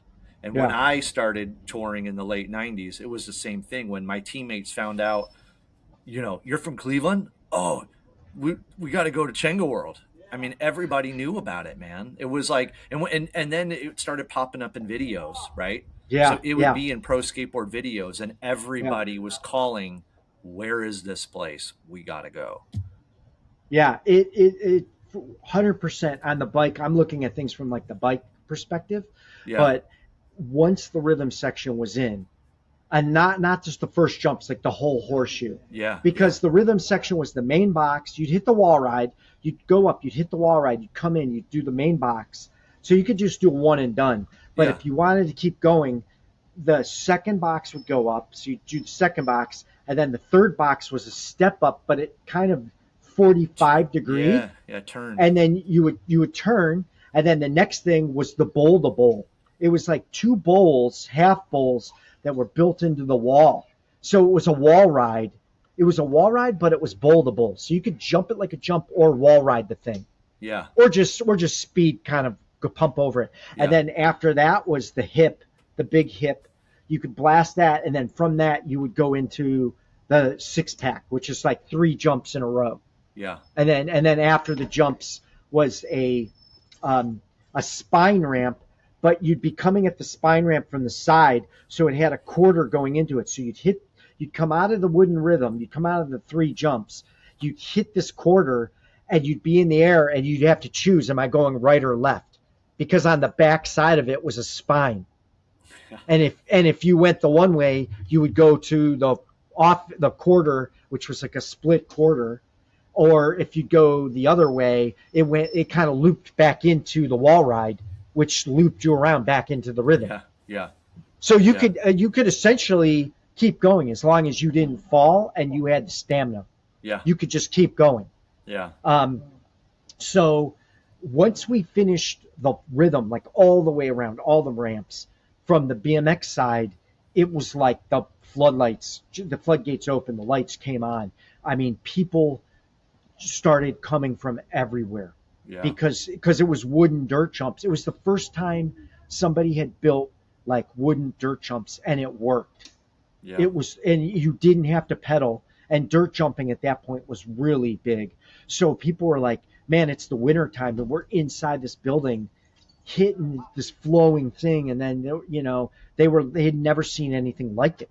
Um, and that's when all of a sudden you'd go there on a Saturday night, and Friday, Saturday night, there would literally be guys from Erie, Pennsylvania, Pittsburgh, Toledo, Detroit, Louisville. The Louisville guys would show up, Dayton and Cincinnati. The Columbus guys would be there all the time. They would drive 2 hours and wouldn't even blink. Oh Like, oh yeah, yeah. we're driving 2 hours. We're going to skate ride this place, and Yeah. then we're going home that Yeah. night. Yeah. Yep. There would literally be just. I remember when it really got popping after the rhythm was down. There would be. It would look like ants. The bikes would look like ants, just a row of people, like tire to tire, just around the whole thing, just all night long. Yeah. But then in between it was like the grind ledge stuff, and then we built stuff so that you could go on the bowl to bowl, but then come out instead of following the rhythm, you could come out of the rhythm and go right into grinding ledges. Yeah. We like started tying everything together so you could literally flow the whole park. Yeah. And that's what was really different about it. And yes, skaters, anybody from the East Coast going to California or West Coast would divert their trip to go to Chenga.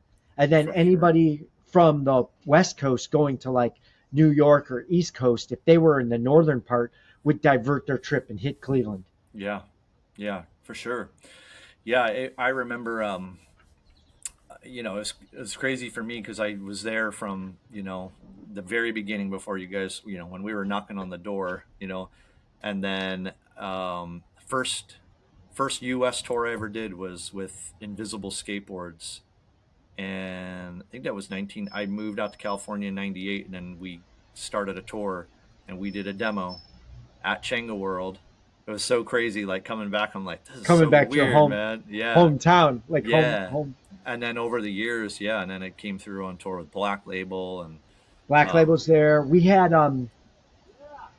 Deluxe. Deluxe came out and they brought like three or four teams. They had like that the tour bus. yeah, those It guys came loved it. I remember I had a lot of friends at the time like that there was all, like there was like 30 or 40 dudes or something. yeah, the It was like Deluxe guys crazy. loved it, man. They loved it. I Yeah. remember I had a lot of buddies that all skated for like Anti-Hero and Real and all those companies, and they all were just like, Chenga World was the top of the list. Like that's where everyone wanted to go was Chenga World. I mean, it's crazy hearing it from the skating side because the Oh yeah, bike side, we were in the bike side just as much as you were like we were like at that top tier like you were at like with the skating side.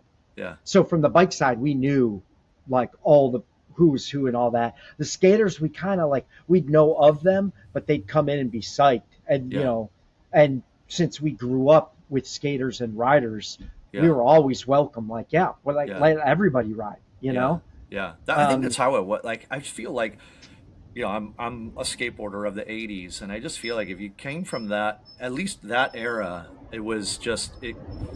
It's just how it was. Like skateboarders and BMXers were just kind of hand in hand. Like that's how it was. I yeah, grew up with Garfield Bike Shop. yeah, Garfield Bike yep, Shop was like yep, huge yeah. BMX. They had the Wheel Wizard team and all that. He'd have They, contests. He had the ramp on the back of the trailer. He was one of yeah, the first ones I saw with the ramp on the trailer. yeah. I Yeah, was a Garfield Bike Shop team rider. I was their first, maybe the only skateboard team rider they ever had. skater. Yeah, That's yeah. pretty wild. And I still keep in touch with Jeff Tratera. He's the owner Oh of Garfield Bike wow. Shop. Yep. I still keep in touch with him. But yeah, it was that's how it That's was. that's Like pretty crazy. we I go to haven't heard our that name in forever. yeah, we go to the our skate spots, and all our buddies doing flatland are there too. You know what I mean? Yeah, yeah. So that's just how it It seemed was. it seemed normal. I think part of it was skating and BMX were so both kind of new. Yeah. Let's call it new, Hmm. um, and just seen as outcasts. So they kind of just Totally. Yeah. blended together. Yeah. Yep. And it's especially too like you had Garfield Bike Shop where they were selling all like the top of the line freestyle bikes, and then they were selling skateboards. I got my first Skateboards too. skateboard there. Yep. Schneider's was selling Schneider's. I was bikes, going to say and Schneider's had skateboards too. yeah, yeah, Schneider's And Bike Shop. Tim's. We knew Schneider's, and then we would go to Tim's Cycle, which was out in like Olmsted Falls. Yeah, But they had bikes, and then they had like a skateboard section too. yeah, yeah. It's just Yeah. how it was back then. Um, all right, so that was pretty an amazing period. Then where did it go after that? Because eventually that got shut down, and didn't you guys by Area 51? Were you guys running Oh that? no. Like the quickest way. So in 2002 we started Chenga 2. Chenga was doing so good. We were like, and Ray's had opened up at that point. Yeah. Chenga was doing so. Ray's, for those people that don't know, it's an indoor mountain park. It's an anomaly, and it's pretty much like the only thing like it, like kind of like in the world. Yeah. There's some other similar stuff, but Ray's is like it's 250,000 square feet. It's just nuts. Um, but it's mountain bike and BMX only, Hmm. and the way the ramps are made, you wouldn't even want to skate in there. It wouldn't work. Yeah. Um, so anyways, Rays it there, but we were like, man, Chenga's doing so good that if we don't open another skate park, somebody's going to open one, and even if it's garbage, it's going to take away from us because Sure. North Ridgeville was kind of like far away from Cleveland, Yeah, it's like so far west side. it's far west side, almost not even considered Cleveland because it's so far west. Yeah. Um, so we were looking. We found a place in Valley View, actually, by the old Golf Dome. Oh man. We literally signed a deal, and we like had the park laid out. We were about to start building, and the mayor didn't want that type of element in his city Oh. coming into his city. So he put so many roadblocks up that finally our tenant rep, our commercial real estate broker, was like, look, we could keep pushing this and pushing this, but this guy is going to watch you like an eagle. And the Yeah. first time one kid screws up, they're going to shut everything down. Yeah. He's like, let's just take it and walk. Let's just walk. I'll That find you sucks, somewhere man. else. I grew up Like, right up the hill in Garfield, like right up. and you know what? The almost word for word from the mayor's off the record from the mayor's mouth was, I don't want the type of element coming from up the hill down into my city. That's me. They That didn't was want you. this That's element. you. That's you. No way. Do you I remember swear that to God. mayor's? Do you remember that I mayor's don't name? remember his name. But if you went back and Googled like 2002, that was 2002, 2001, 2002. That was almost word for word. There I you don't go. want that element coming from up the hill, meaning There you- Garfield Heights. There you go, Mayor of Valley View, Ohio, circa early 2000s. That's how Yep. you're going down in the history books right now. Yep. Good So job, buddy. he found us Chenga 2, which is Brook Park location. Um, opened that one. So there was 3 years where Chenga 1 and 2 we had them both. So if you lived in like North Olmsted, you were loving it because the same time you could drive to Chenga 1 or Chenga 2, and they were completely different parks, nothing Yeah, alike. Yeah. Yeah. Um, and then they sold the building. The businessmen sold the building of Chenga 1. We had been paying a new landlord, sending him money off. We just get a letter. This is like late 95, or no, sorry, 2005. We get a letter. Hey, we're your new landlord. Thanks for sending us your money. You guys been good. You got 30 days to get out. We're demoing the building. The bulldozers are on the way. Oh my God. Get out. And we fought them. We were like, no, we're not leaving.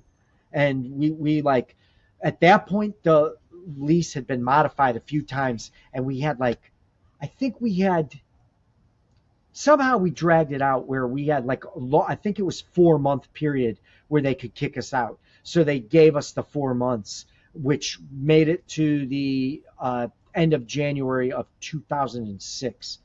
So February 1st, 2006 was the first day we were officially closed, Chenga 1. Wow. And we dragged our feet as much as we could. And then we tore everything apart. We moved it to Elyria.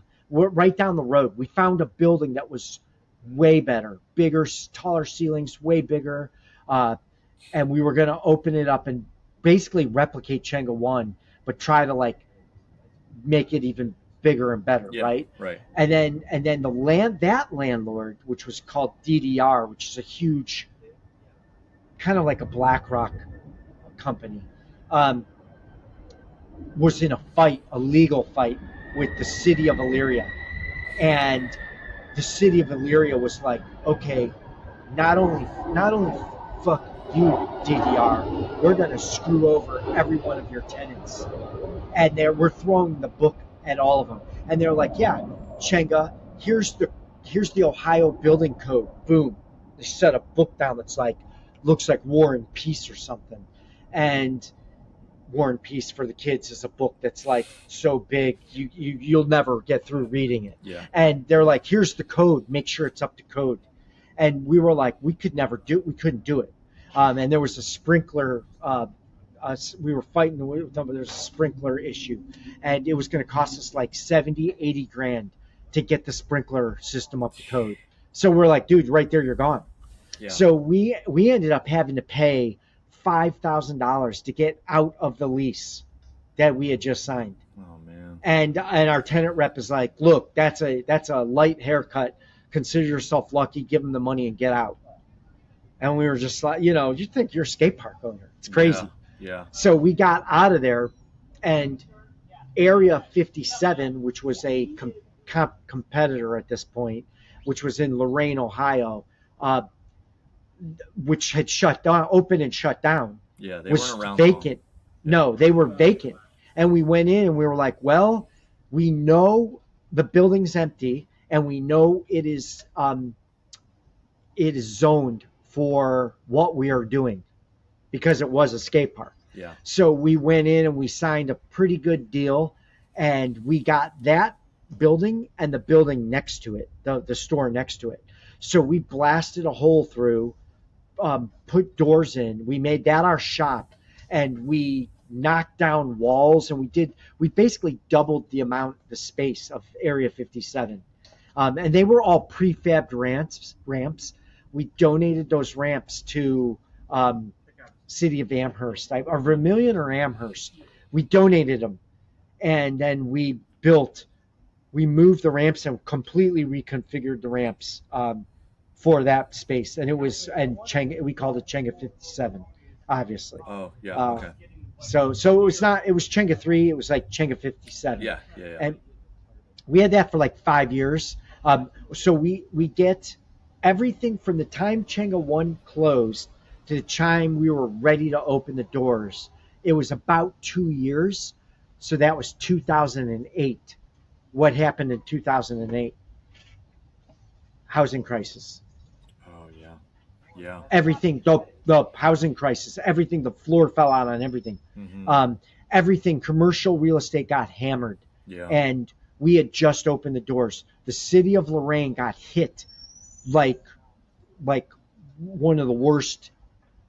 I mean, the whole country got hit, but that area got just crushed. And I swear, to this day, it never recovered. Wow. It's still pretty hood and like gnarly. Yeah. So the writing was on the wall, and we were like, we made it through the lease barely, but we're like losing money being open. So we just shut that one down. It was 2013. We just shut that down and just consolidated to one park, which is Chenga 2. Chenga 2. And that's where you're still at to this day. That's still there. Wow. Still there. So bring us up to date. What's what's going on now? What's future plans? Anything like that? Well, so at the end of last year, so we started Chenga. We were in their building in '95, right? Yeah. So last year, like November's like 30 years of you guys being in their building, which is pretty crazy, right? That's amazing. So we're both pretty burnt out. I started doing real estate stuff on the side, still ride. Obviously, you can see Dave still rides. Yeah, it's awesome. It's so awesome. If anybody's listening to this through Spotify or whatever, you've got to watch the YouTube, because this whole interview, Dave, one of the original owners, is doing Flatland BMX. Dave and Kevin. There's Kevin. That's Kevin. They're in the background. That's pretty awesome. They're riding in the background Yeah, because it's pretty sweet. we're at my house, and that's I live in Olmsted Falls, and I basically buy that like Metro Park. So Yeah. I really don't have neighbors, and I have an acre and a half of land. Yeah. So I poured a driveway. The city thought it, Oh. like, I told them it was a driveway, Yeah. um, but it's massive. Yeah. It's like bigger than a tennis court for the people listening. Yeah. It's huge. That's awesome. And that's where they're riding. They're practicing. That's awesome. Um, so that's where we ride in the summer. Yeah. And then in the winter, we're at Chenga 2 upstairs. Okay. Um, and we were pretty burnt out, right? And and there's this one couple where that the guy used to ride at Chenga 1, and they have a kid, and their son, who's like 12, he rides scooters and full throttle into it.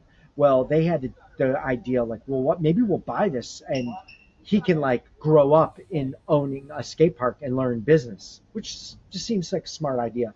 Um, so we were going to actually sell the park to them. This was last year. Oh, wow. Yeah, yeah. Like we had a deal. Like it was written, it was done deal. And then we gave them I showed the contract to Dave, the purchase agreement. He's like, I like it. Send it to me. Our lawyers okayed it. So we basically give this to them. And this was right before Christmas. And we had modified it a little bit.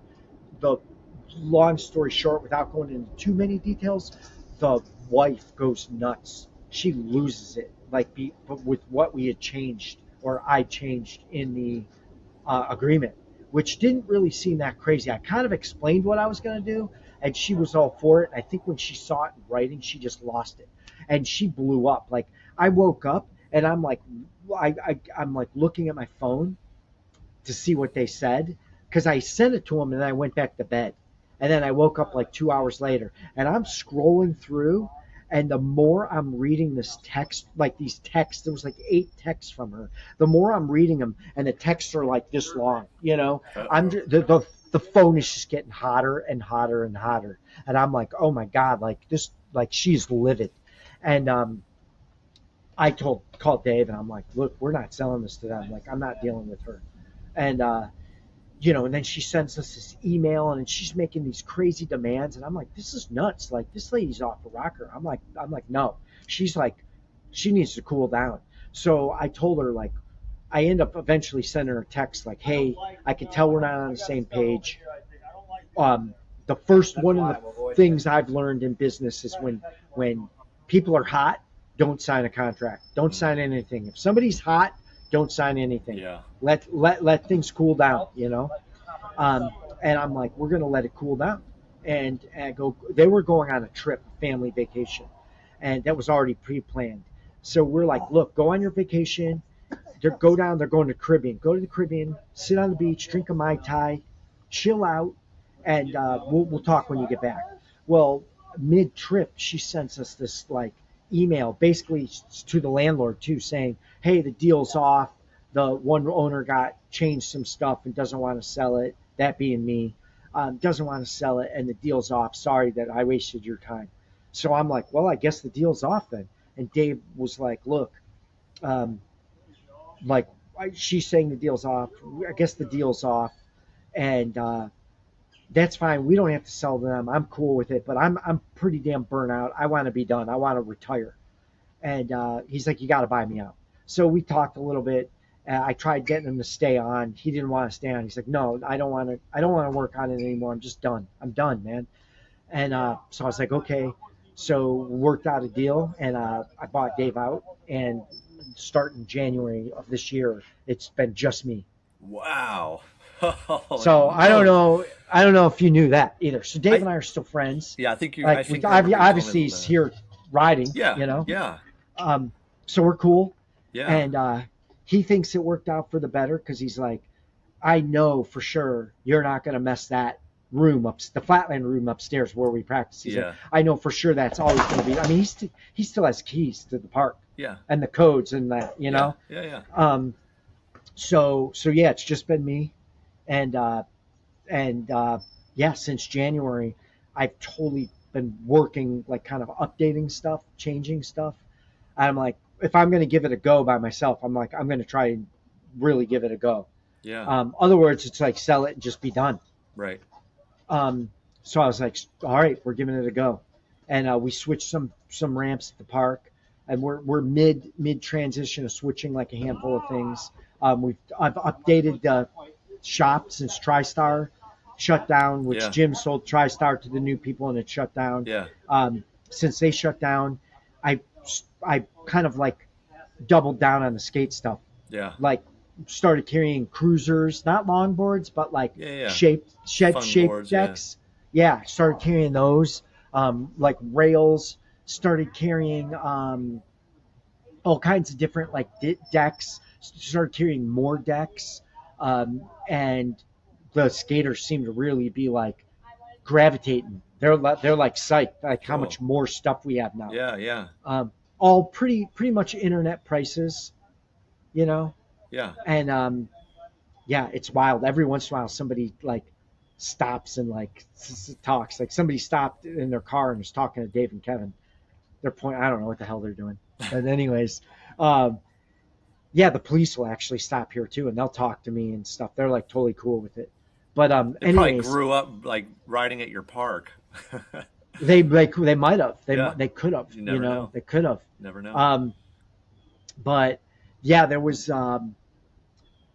Yeah, so the skaters seem to be pretty psyched that we picked up the slack of like without a TriStar. Right. Right. And West Side is still there. West Side's kicking and doing Yeah. good, Yeah. but Lakewood is kind of hard to get to. Sure. So if you're like living south, if you're like in Medina or something like that, it's like a pain to get to Lakewood. Yeah. So it's awesome that like we up the park. Yeah. And I know like especially too if you're a customer skating the park and you need stuff, man.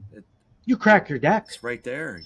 Yeah, you blow bearings out or whatever. Yeah. It's a Sunday at 6:00, and Yeah. your bearings blow out. You can literally walk in the park and in 5 minutes be back skating. Right. Totally. So- it makes sense, man. So that's amazing. That's amazing. So here we Yeah. go. 31. So is it 31 years? I guess we're starting with just, and this is just me then. Yeah. 31 years, and now you're solo, all on your own Solo. doing it. Still It's going, kinda- man. It's kind of nuts. Here would be a question, and I think we've asked a couple other guys this, and we haven't gotten an answer yet. I think, and I could be wrong, Chenga is the oldest privately owned park in the country. That's there. Somebody can What like about- chime in. And What about Kona? Kona is older, privately owned, but they are concrete and they're outside. Oh, okay. So okay. it's a little different. You know what I mean? Indoor. Yeah. Indoor. So Kona is older, and they've been around longer, and they own the property, I think. What was but the place out on the East Coast that was really old? Like, I can't even remember the name. I've done demos at these places and I forget the Because names. skate park at Tampa was built like 2 years after Chenga 1. Oh shoot. Okay. Yeah. Yeah. Skate park at Tampa. I was thinking. I don't know. Because The that's years. super old too. Yeah. What about on the East Coast? Wasn't there like, I don't know if they're around anymore, and I don't know the history of them, but I always remember the names. Like, wasn't like Rotation Station a name, and like Skaters Island, or they might all be gone now. I don't. I think there was a couple in New York, but those are all gone. There's nothing in New York now. And really New Jersey too. Over the decades with all the free public parks, it's really impressive. I mean, that put a lot of people out, I'm sure. Yeah. And Yeah. not to mention the strain of I mean, Dave said this a while ago. He's like, straight up, you can't be free. yeah, right. You can't be free. So if it's a day like yesterday, I worked the counter yesterday. 5 people showed up. Yeah. Two skaters and 3 scooter kids. And that was it. Yeah. And nobody sold nothing in the shop. Not like it was horrible. Yeah. You know. Yeah. But then you'll have a day where if it rains, all of a sudden it's like crazy. Well, so That's all- that. Yeah. I mean, that's the thing. The good thing is you're in Cleveland. Yeah. The bad part about Cleveland is the weather sucks. Yes. Yes. Yes. Which is So why you're not here. yeah, I mean, I was just living there the past 4 years, and it was like, oh my gosh, like how did I Last winter forget was about bad. this? I mean, Last winter was bad. I mean, yeah, it was so bad. I mean, it was like if it kicks off in November, you got November, December, January, February, March, April can easily suck, It can and it can snow or it's raining. it can suck into May. Yes, Then easily. that's 7 months right there. And then, I was just talking about this with my wife, and we're like, we just got back to our house here in California 2 months ago, and we're like, oh my gosh. And back home right now, they've got the smoke from the wildfires in Canada. So Oh my God, that was wild. We'd be back inside for that. And then it gets so hot That was you're wild. just like, Dude, I don't even the wildfires happened. I'd never seen this. And I know it went from New York all the way to Chicago. Dave was like, oh, yeah, let's ride. And they were like, oh, it's supposed to be smoke from the wildfire. I'm like, what the hell are they even talking about? And that day, it looked like fog. Oh, yeah. Like you were outside and you're like, I can't breathe. Yeah. Like I literally can't breathe. Yeah. New York and Chicago looked like LA, like in the 90s, like total smog. I know. Yeah, there was probably 4 days where we basically didn't go outside because of the smoke. It trips me out because growing up in Cleveland, we never had to deal with that. And then when I moved to California in the 90s, that's kind of like something that happens. Like I've been out on my back deck. I remember 25 years ago, I was on my back deck and it was like these little white flakes falling from the blue sky. I'm like, what are these white flakes? And what it was ash from a fire, like tens and tens of miles, like really far away, a really far away fire. But the smoke was just slowly drifting our way, and the ash was sprinkling down into my neighborhood. So I've kind of been used to it out here. It happens. You'll see the smoke or you'll smell the smoke or whatever, but never in Cleveland. Never in Cleveland. Never. Yeah, well, that was bad. That was pretty bad. Well, you might be right about that timeline with Chenga World. Nothing's popping out. There's got to be one, some kind of little like ma and pa, like hole in the wall play. I haven't thought of it. And I have asked. Leave it in the comments if you know of something. But yeah, Chenga World's 95. It started in 95, right? 95, November of 95. So we're coming up on 31 years. Yeah, it was November 15th, 95. We got the keys to go in. Crazy. And then December 17th was the whiteout when we finished that pyramid. Wow. I don't know how you guys have done it. I'm so impressed, man, that you guys have been able to do this for so long. And I know it hasn't been an easy road. I'm sure you guys have dealt with a lot, but I have toured around the world multiple times and have done demos in so many skateboard parks and skate shops. And I will tell you, when people ask me, they're like, hey man, I'm thinking about opening a skate shop, or I'm thinking about opening up a skate park. What do you think? I'm honestly like, I'm going to be honest, man. I have not met many people that like it either lasts or say too many good things about their experience. You know what I mean? So the fact that you guys have been able to do this for 31 years in Cleveland, Ohio is, man, hats off to you, man. It's pretty crazy. You guys know what you're doing, mind-boggling. Man. You know what you're doing. It's mind-boggling. I tell people, especially people that are out-of-towners, that like their kid rides or whatever, they're thinking about it. It's like usually an adult and they're talking, some people will just ask things a certain way and they're serious about opening a park or a shop, but usually a park for us. And they'll ask us, and when they ask us, I'll open up and I'll tell them a lot of like hardcore truths. And usually I'm like, I tell them I wouldn't do it. Yeah.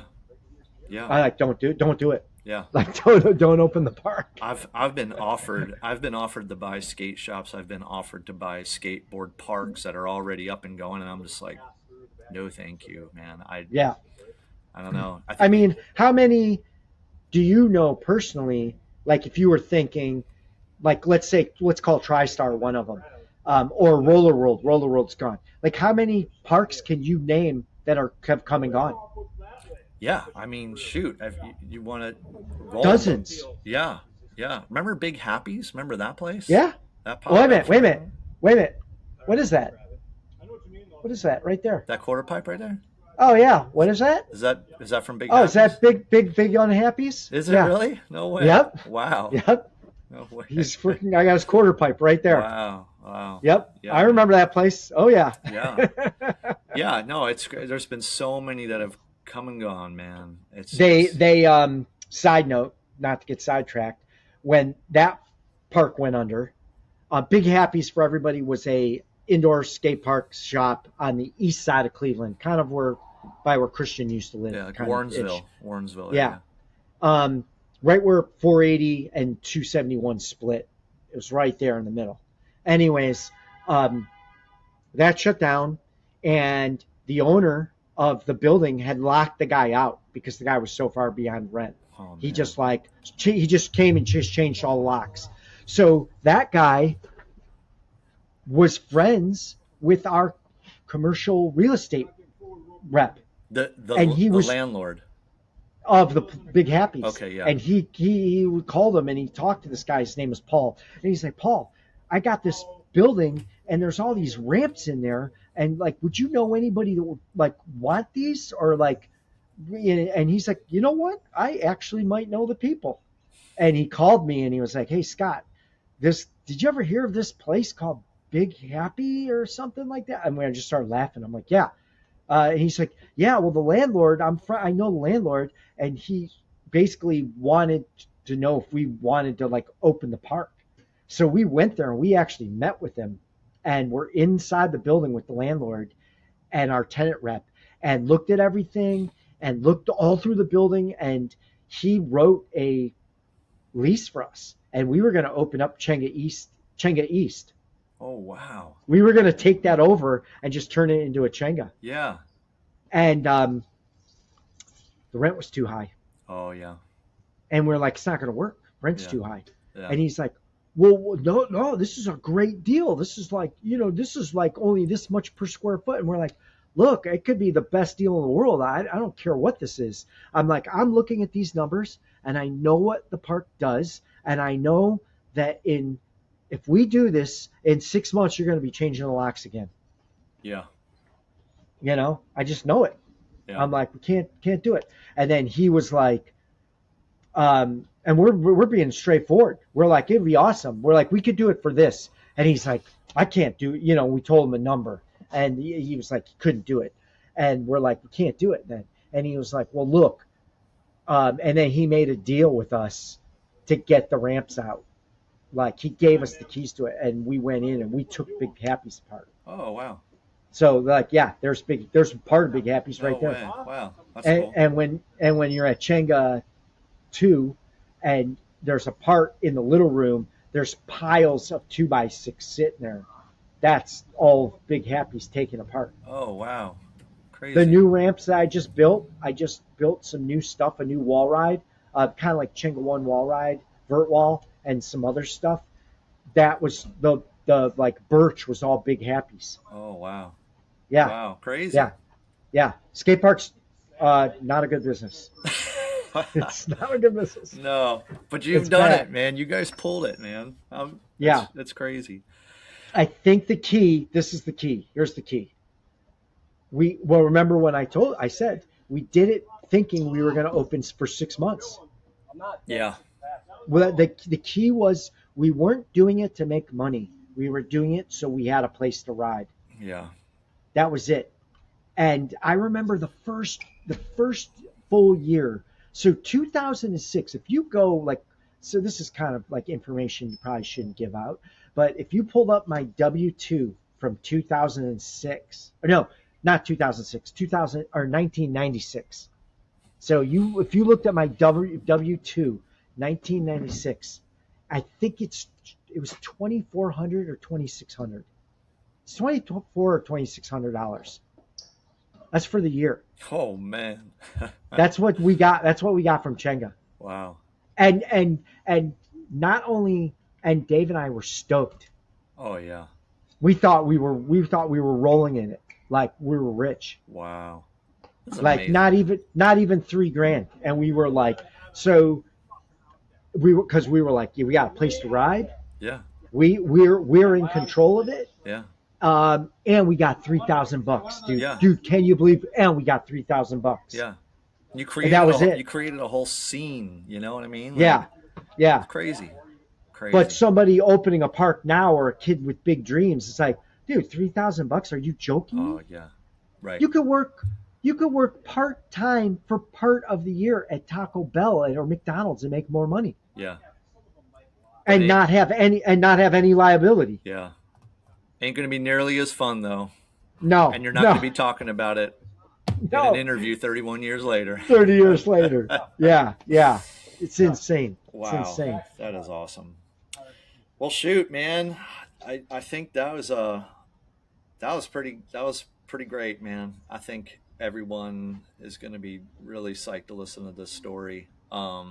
Anything else you want to add in here? And I don't even know what else. I'm thinking if we would have sold it, well, Dave did, but if we would have been gone, if we would have both sold it, I was going to write a book. I don't know what the name of it, like working title, My Chenga Life. Yeah.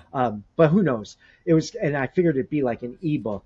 So that kind of got put on the back burners. But it was the book, and I still think I should do it. The book would be all about the early days of Chenga Yeah. and all of the stuff we did to get it to work. Yeah. Because we did a lot of very questionable, maybe even illegal stuff, and I'm Yeah. like, man, how much stuff what could I say that we did in the book Right. without like editing out too much? Like, Yeah. could I say all that? The statute of limitations all passed. Like, Yeah. could I say we did this and that? And like obviously, like opening when we weren't supposed to be open, Right. you know. Yeah. But that, we didn't hurt anybody, but there was a lot of real questionable. I mean, think it was 21 and 23-year-old. Like I call them kids now, kids, Yeah. guys that had a park. Yeah. Pre cell phone, it was like the Wild West, It was the Wild West. It was so and wild. a lot of Wild West stuff happened. So I was Yeah. thinking about that. So that may eventually come out. Would be Yeah. like the book. I think a Um, cool little documentary, that would be awesome. Yeah, that could work too. That could work too. Yeah. So, but If that somehow if that ever happens, let me know because I've got a lot of early Chenga I got to footage. get some of that footage Yeah. for sure. Yeah. Sure. I just I'm like I said in the beginning, I'm very technologically challenged. It's a miracle that I actually got the tapes transferred, but now it's like I got to figure out how to like pull those pieces out of the tape and then like I'd like to send them to you. Just pull but I Yeah, got to like yeah. figure out how to pull them out and You gotta then like Dropbox send them them. somehow. Yeah, I'm an idiot with that kind of stuff. I can Somehow there do are it, ways but to do it. yeah. Yeah. Yeah. Oh, So you know anyways, what? To tie in a weird little quick thing. I made this video in the Pine days, which is before Chenga, called Flatland Made Easy. And it was a how-to video that was a silent tutorial. So it's VHS, of course, and it was only sold in Japan. Well, they ordered a second one, Flatland Made Easy Part 2. We filmed the bulk of that. I saw it on YouTube. Somebody uploaded it from Japan, and it was on YouTube. And it's pre-rhythm section. So we're riding in Chenga, and you see the office furniture. Like we're doing the tricks, and you see the office furniture around. that's awesome. For when we had to close down Yeah. to let the landlords in. Wow. You see the shit I'm talking about. Like we're riding, and there's like chairs and desks and like other like boxes of stuff, like, and we're like doing the tricks in between them That's so awesome. in that video. That's so great. I gotta Yeah. see that. Yeah, Flatland Made Easy Part 2. I It gotta should be on YouTube somewhere. I gotta look that up for sure. Um, I also know that there is. I have to look into it. It's like one of my buddies, old skate buddies, made a local video back in the '90s. I think he made a video that was all Chenga. I think so. I mean, they could have. Yeah, I they think could've, he made a 'cause there video were that was so many- all Chenga. There were so many videos that were just Chenga. Yeah, I gotta There were look a into that. lot. There were a lot of videos. Yeah, I'm That sure. weird when after the rhythm section, when it started firing on all cylinders, literally for the BMX world, literally every single video, and I mean every single one, had at least one clip of Chenga in it. Yeah, I There was bet. like a 2 to 3 year period where every video, whether it was an ad for some like Haro or DK or something, or or like a scene report, or guys were on like a tour, like they were cruising around and they'd stop there. Like literally every single video, there was at least one clip. Wow. So the skate world, it's funny that they're weird, neat hearing that you said there were is a ton of skate videos that it was in. Oh yeah. Oh, all the time. All the time. I mean, to this day, it'll still come up somehow, some way. I run into somebody, and when they find out I'm from Cleveland or whatever, they'll be like, "Oh, so you know about Chenga World?" I'm like, "Yeah, I know about Chenga World, man." Wow. Well, That that's is super so cool, man. wild to hear. Wild hearing that stuff. Well, thanks for making the time to do this, man. I really appreciate it. Yeah. I've been wanting to do this for so long, and you know, life always sets back all these Oh yeah, fun things yeah. I want to do. But yeah, for everybody out there listening, Chenga World is on It's Instagram. Instagram and just look for Chenga World. Yeah, loud motorcycle going by right now. Yeah, yeah. They just Is it on shot Brook right Park? by. Is it on Brook Park Road? No, I'm No. Chenga World is in the city of Brook Park Okay. on Snow Road. On Snow Road, right? Right. Snow Road. Yeah. Yeah, So which is the same road that the airport's on. yeah. Right. Okay. Yeah, All right. Is that it? yeah. That I was mean, pretty solid.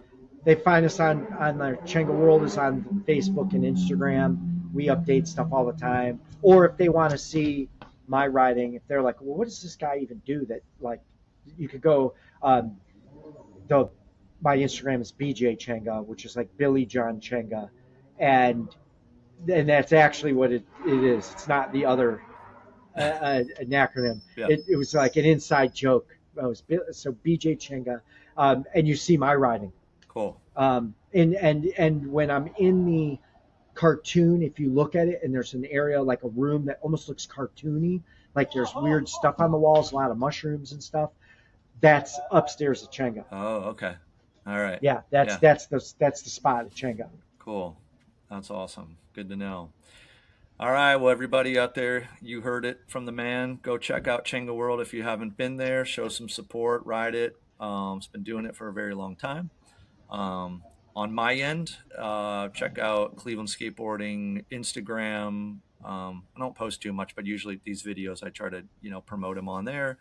And clevelandskateboarding.com if anyone's interested. I've got t-shirts and sweatshirts on there. It's all print on demand. A lot of people hit me up wanting to buy them straight from me, but I don't carry any of it. It's just all print on demand for anybody out there that's just wants to support Cleveland Yep. Skateboarding.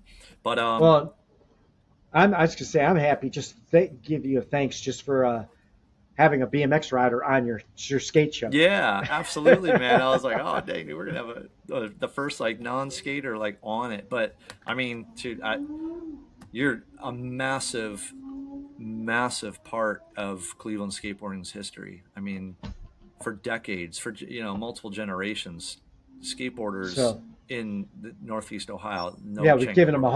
home. Yeah, given him Absolutely, yeah. absolutely. So we all thank you. You, Dave, So all the way back to Junior, all the way back to the start, man. yeah, well, we Everyone thanks you. appreciate it. Yeah. Yeah, so I definitely appreciate it. Yeah. It's been awesome. All right, man. Well, thank you, Scott, and everybody out there. Thanks for listening, and we'll see you next time. Awesome. All right. Awesome. Thanks, Christian. Yeah, you're welcome. Later. Later. Bye.